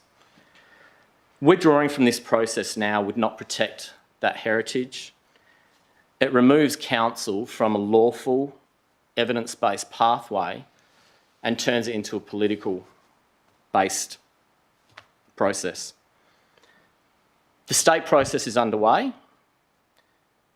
The survey, it's already funded, and the legal framework is already clear and in place. So the real question before us tonight is not whether people care deeply about this place. It's very obvious that we all care very deeply about Mandurah and the Western Foreshore. The question is whether council chooses process over pressure, evidence over assertion, and law over theatre. The officer recommendations keep council well and truly in our lane. We do our proper role, and it also keeps the hard work of heritage protection where it belongs. And that's in the evidence before us, it's in the law, and it's also in the state processes in place. So, thank you. Thank you, Councillor Wright. As the seconder, would you like to speak to the officer's recommendation? Thank you, through the Mayor. Not a great amount to add to Councillor Wright's comments, particularly in relation to responsible governance, articulation of roles and complying with statutory land administration process. I would, however, like to acknowledge in relation to Part B1, I have had quite a number of constructive discussions with both the Mayor and the CEO regarding strengthening engagement, consultation and ongoing dialogue with the Binjarra community moving forward. We are committed to progressing a new reconciliation action plan and are more than willing to meet at any location representatives consider culturally appropriate, with a genuine, and I say that, genuine intention to work collaboratively and respectfully. I'd love to be meeting with the Stronger Women's Group if I'm invited at any time. I was really pleased to meet with Nalakala Budja and welcome the decision to undertake a new archaeological and ethnographic survey of the Western Foreshore Leisure Precinct. It's also encouraging that the Women's Group is contributing important cultural knowledge to the organisation. We want this process to be rigorous and have made assurances there'll be no site or construction work until this very important survey is complete. I'm supporting the officer's recommendation and cannot endorse the motion from the AEM, the lectures meeting, to withdraw the submission of the Western Foreshore commercial proposal in full, as it would compromise the long-term strategic planning previously endorsed and reaffirmed on 2 occasions by Council. I do, however, strongly support ensuring that, moving forward, the history and truth-telling of our city are thoughtfully reflected in future planning. Thank you. Thank you, Deputy Mayor Smith. Is there anyone wishing to ask a question? Yes, Councillor Mulder. Yeah, through the Mayor, can the City confirm that this Strong Women's Group will have opportunity to be involved in the Heritage Survey process? Thank you so much, Councillor Mulder. I'll refer that to the CEO. Thank you, Mayor. That process has been awarded to Nalakala Budja, and it would be recommended that they speak directly with Nalakala Budja. If I can just clarify then through the Mayor, we will be asking Nalakala Budja to seek that engagement? I'll refer that to the CEO. Through me, yes, we can advise them that there is a Strong Women's Group and that we would provide contact for them. Thank you, Councillor. Any other questions? Yes, Councillor Mulder. Through the Mayor, can you confirm that the Heritage Survey report will be made public? Thank you so much, Councillor Mulder. I'll refer that to the CEO. Through you, Mayor, yes, I can confirm that will be made public. Thank you so much. Are there any other questions? Is there anyone wishing to speak against? If there is no one wishing to speak against, I will put that to a vote. Anyone wishing?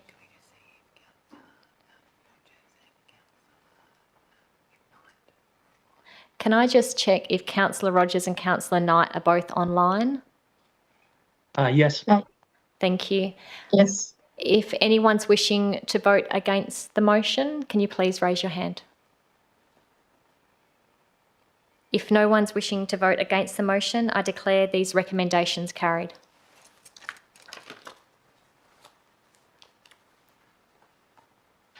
We now move to Report 2, Council Policy Reviews. The officer recommendation is on the screen. Can you please note the amendments are also on the screen?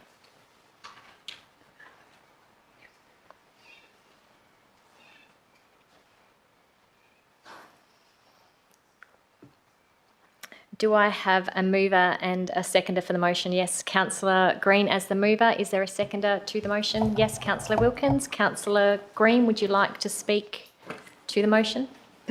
Thank you, Mayor. Thank you, councillors.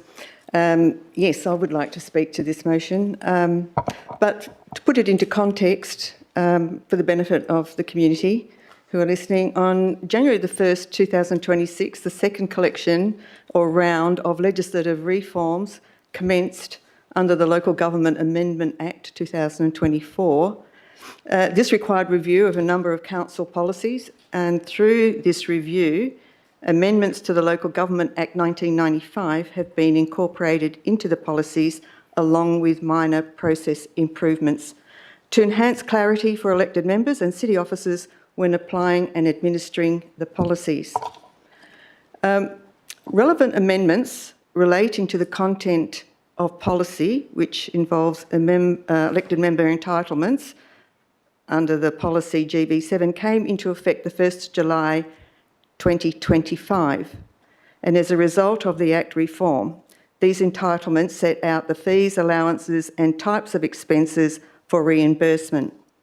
Reimbursements such as childcare services that are now extended to include workshop meetings where appointed and electors' meetings. Now, I say this because these entitlements do affect our budget, and I think that the community need to be aware of that with this happening, that council have conducted a lot of workshops to find out and to discuss the issues that confront or that affect councillors, and so particularly with their entitlements and training.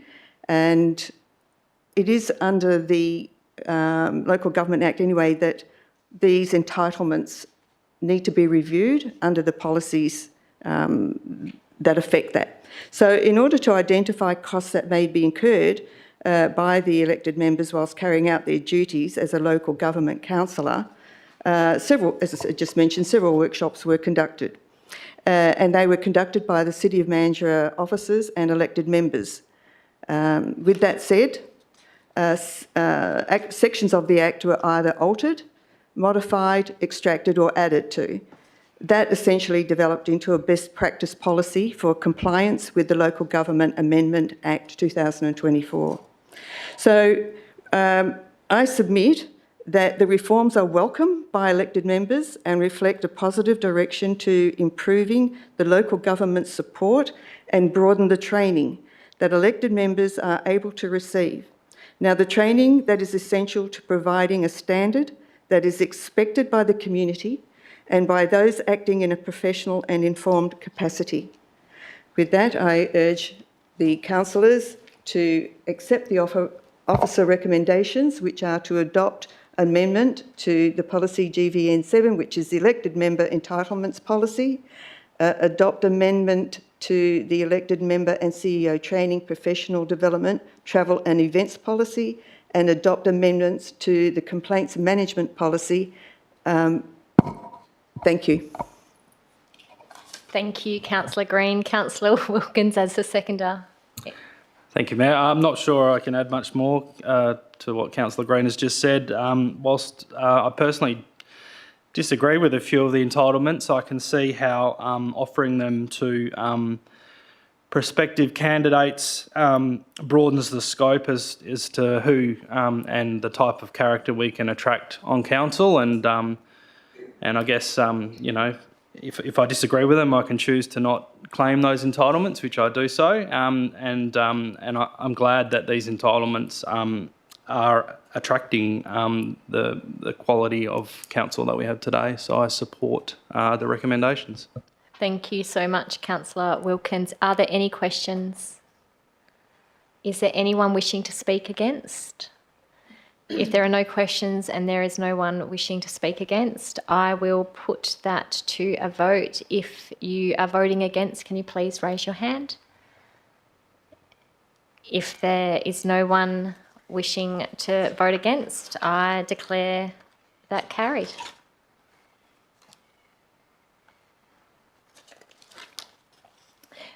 We are now moving to report 3, the Mandurah Estuarine Coastal Hazard Risk Management and Adaptation Plan, Steering Committee representation. You can see the officer's recommendation on the screen. Before we move to the motion, councillors have already advised me of nominations. Is there anyone wishing to nominate from the floor tonight, or will we go with the 2 elected members that have already put their hand up? If that's the case, I would like to nominate Councillor Knight and Councillor Cumberworth.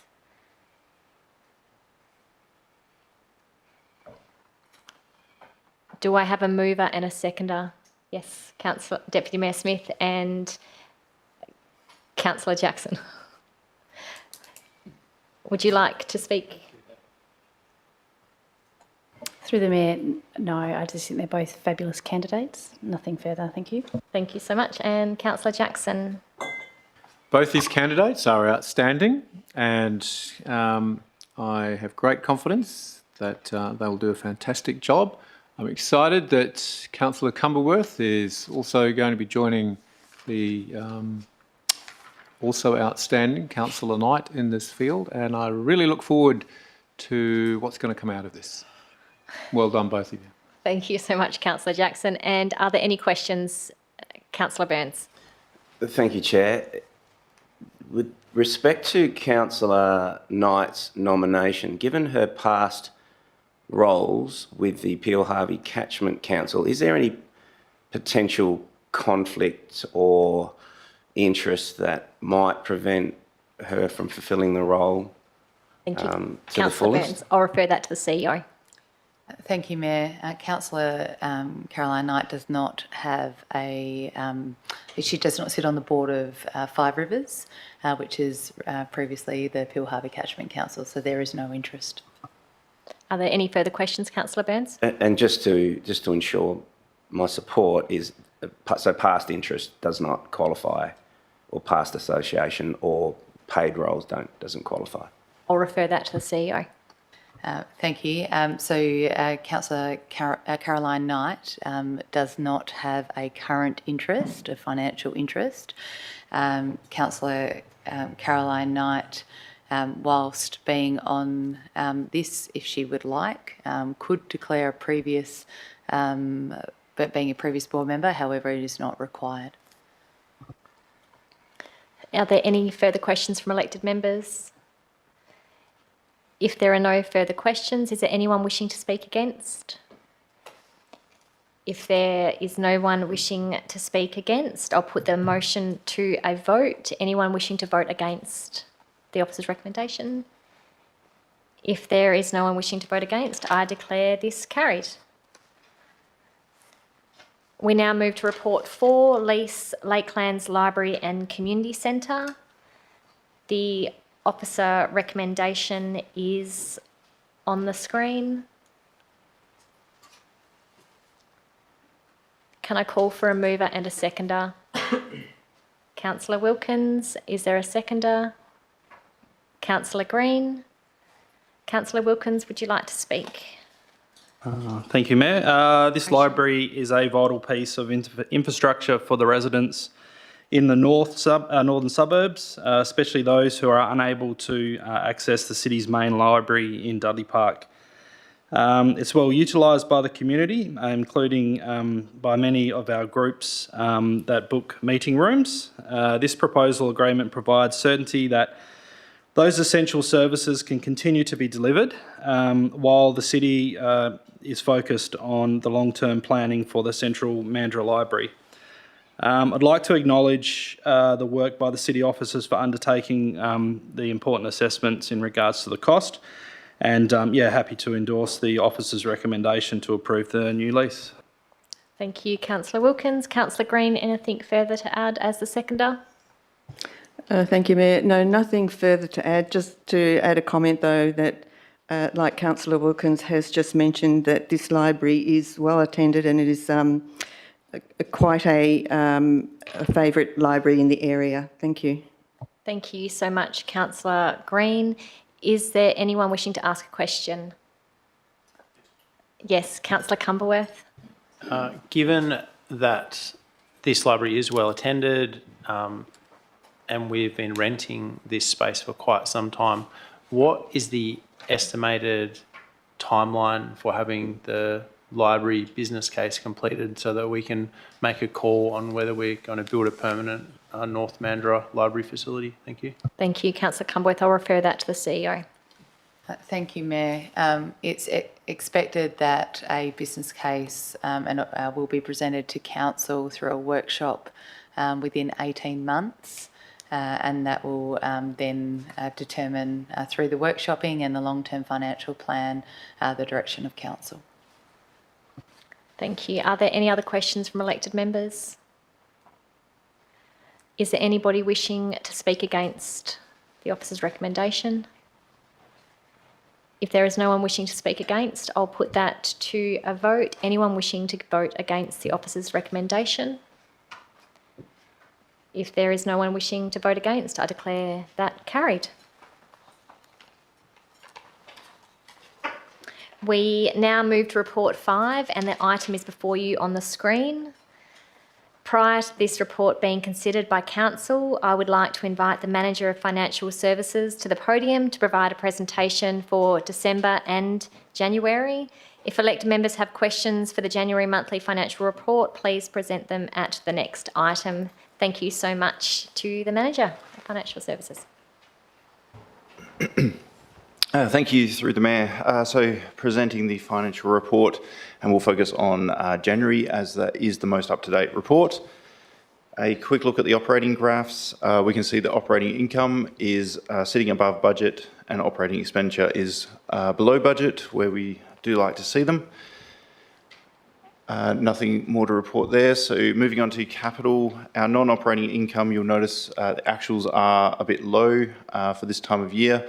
That will do a bit of an upswing towards the later end of the year as we complete capital projects and we are receiving grant money, as most of that grant money is received through milestones when capital projects are complete.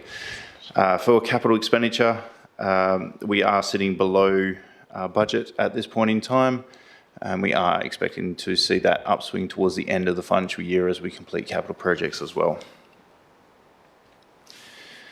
Looking at interest trends for this month, so interest saved through the city's loan offset facility is up to $101,000 so far this year, and term deposit interest are still attracting rates of up to around 4.2%.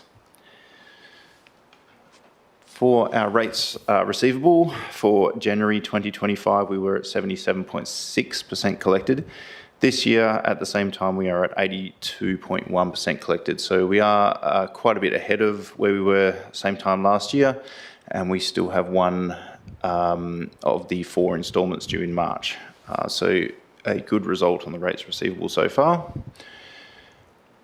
And moving on to rates collections. So properties with a debt of greater than $10,000, we are below where we were last year. Properties with 3 to 10,000, we are slightly above.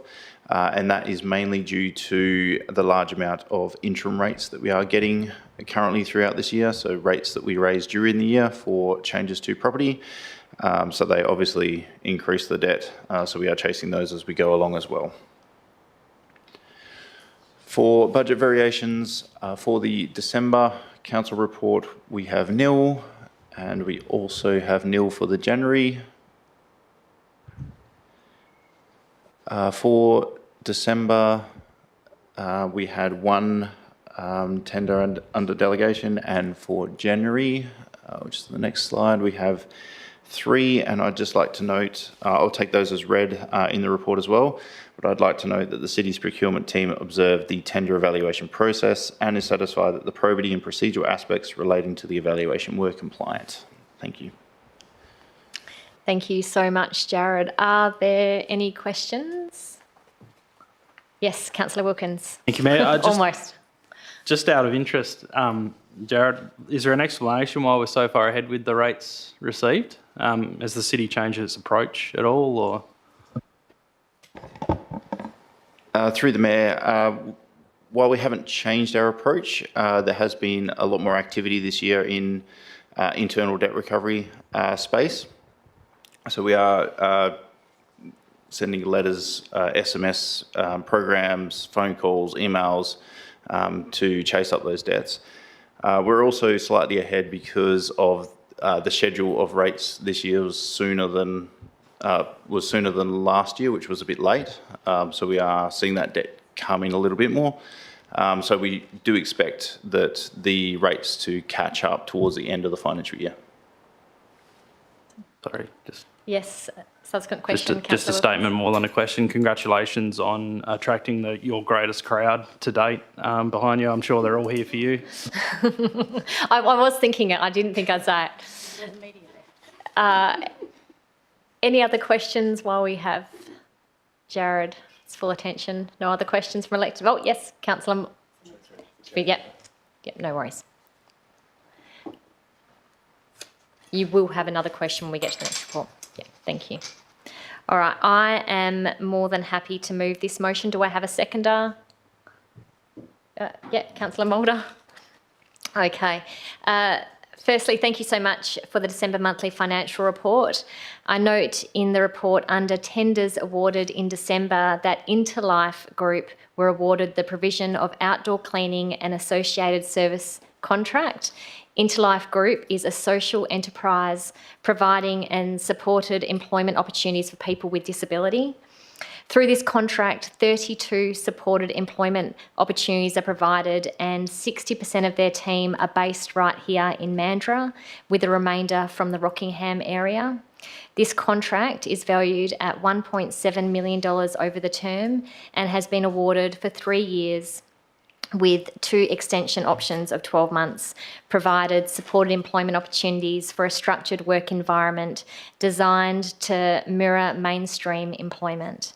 The program aims to train and support individuals to develop skills and confidence, providing pathways to mainstream employment if desired, and assistance includes upskilling through practical training and opportunity to obtain qualifications like spray licences and chainsaw operations.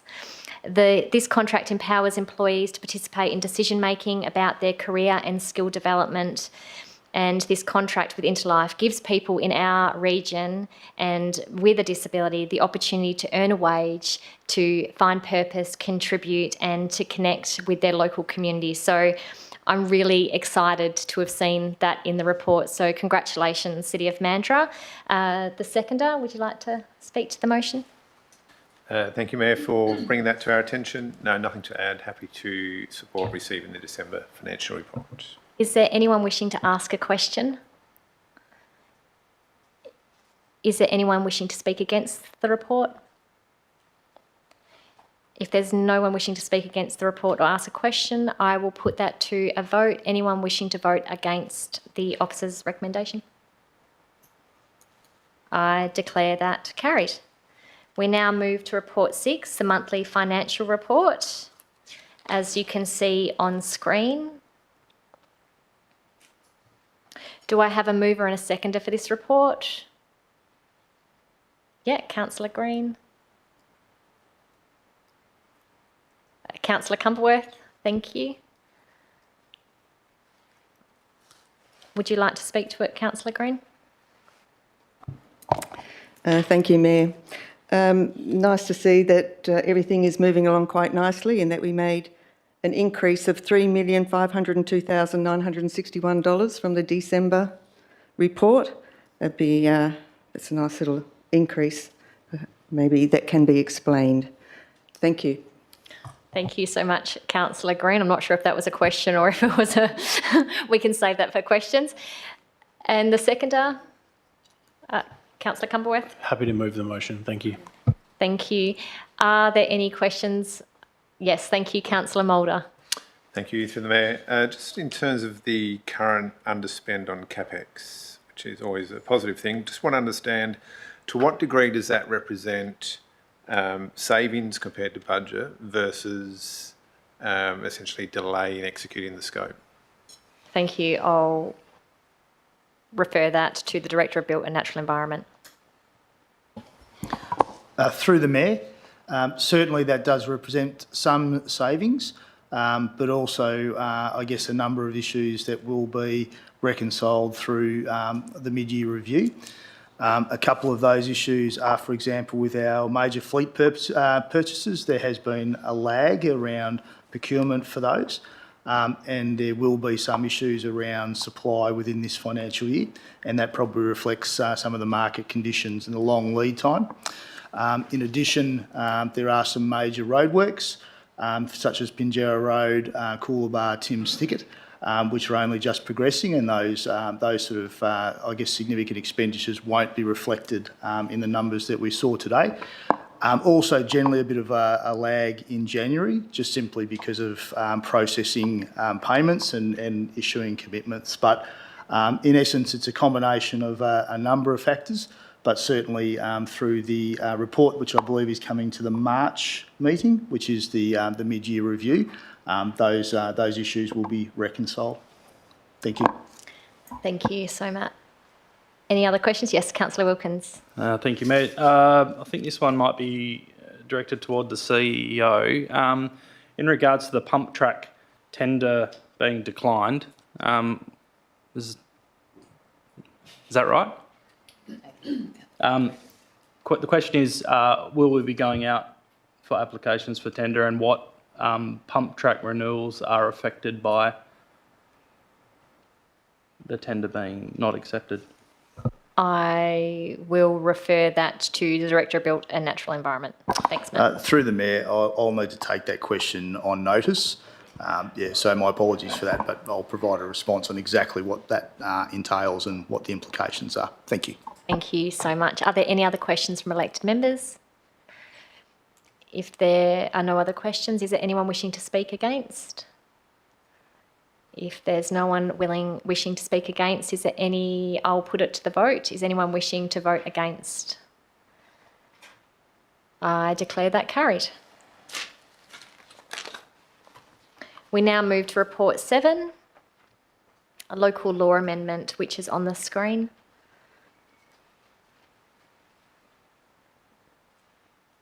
Do I have a mover and a seconder for the report? Councillor Wilkins, is there a seconder? Councillor Wright, would you like to speak to the report? Councillor Wilkins. Thank you, Mayor. Happy to support the officer's recommendations. What's proposed reflects the feedback received throughout the consultation phase and seeks to provide clear and practical rules that support safe, accessible and sustainable public spaces across our community. Importantly, this has been through a thorough and considered process, a number of workshops with elected members, both prior to the item being deferred in December and since, where we were able to work through the detail. Alongside those workshops, there's been a number of discussions with relevant working groups and a public consultation process. What's being recommended reflects the feedback received, a series of reasonable, considerate and sensible amendments, some more substantive, others minor and administrative. Overall, they represent a balanced outcome. They are practical, responsive to the feedback, and also ensure our local laws remain clear, contemporary and effective. Thank you so much, Councillor Wilkins. Councillor Wright. Nothing further to add. Fully support the motion. Thank you. Thank you so much, Councillor Wright. Are there any questions from elected members? Yes, Deputy Mayor Smith. Thank you, through the chair. Just one question broken into two parts. Could an officer please advise how the pricing of the fines is determined? And secondly, is there any scope to introduce more stringent penalties? Thank you. I'll refer that to the Director of Business Services. Thanks, Talia. Thank you, through the Mayor. Section 3.10 of the Local Government Act allows a local law to create offences. The level of the penalty may be related to the circumstances or the extent of the offence. Under the Act, it states that modified penalties prescribed must not exceed more than 20% of the maximum fine that could be imposed by a court or for that offence. So in summary, the Local Government Act prescribes the amount and the council may then establish what the offence would be for the fine. The proposed Local Government Property and Public Places Amendment local law has been updated to increase modified penalties where appropriate. Penalties for more serious offences have been raised to reflect the severity, while minor offences remain unchanged or have only received modest increases. These adjustments are consistent with the approach taken with other local government local laws and with consideration of the Joint Standing Committee expectations regarding proportionality when drafting the local law. In relation to the more harsh offences, your second part, the maximum penalty within the local law is $1,000, and across WA, modified penalties in local laws really exceed this amount of $1,000. When a sanction is intended to be higher, such offences are regarded as significant and the matter handled via a court prosecution nor an infringement process. Hopefully that's answered your question. Thank you. Thank you. Are there any other questions from elected members? Is there anyone wishing to speak against the officer's recommendation? If there's no other questions and no one wishing to speak against the officer's recommendation, I will put that to a vote. Anyone wishing to vote against the officer's recommendation? If there's no one wishing to vote against the officer's recommendation, I declare that carried.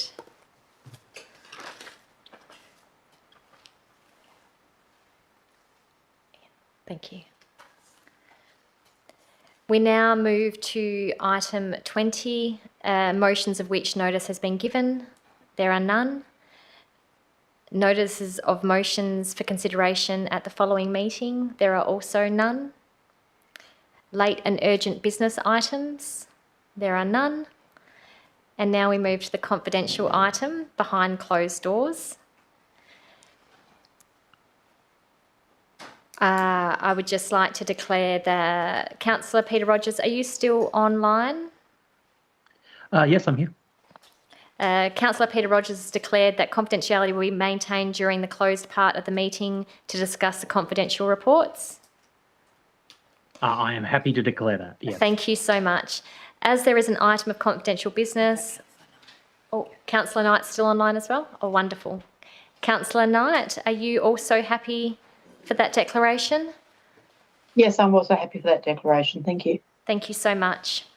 Can I just say thank you to every person that is still sitting or about to leave. Thank you so much for joining us tonight, and I hope you have a wonderful Wednesday. Especially happy wedding anniversary, Cliff. How else would you want to join it? As there is an item of confidential business, can I have asked for a mover and a seconder for the meeting to proceed behind closed doors in accordance with section 5.232 of the Local Government Act 1995? Is there a mover and a seconder? Yep, Councillor Wright and Councillor Green. Thank you. I put this to the vote. Is anybody opposed?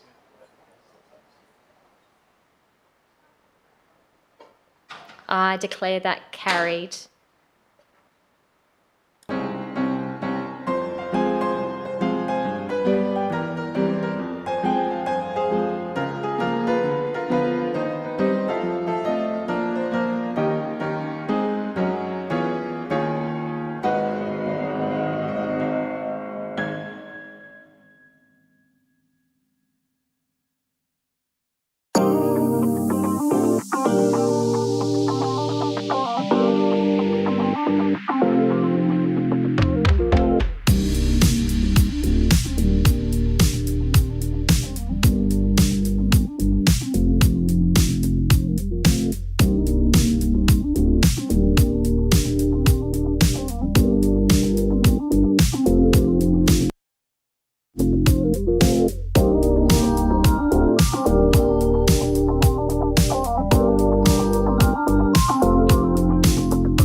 Can I ask for a mover and a seconder that council endorses the recommendation made behind closed doors? Is there a mover? Councillor Wright, and seconder Councillor Cumberworth. I'll put that to a vote. Anyone wishing to vote against? I declare this is carried. Thank you, elected members.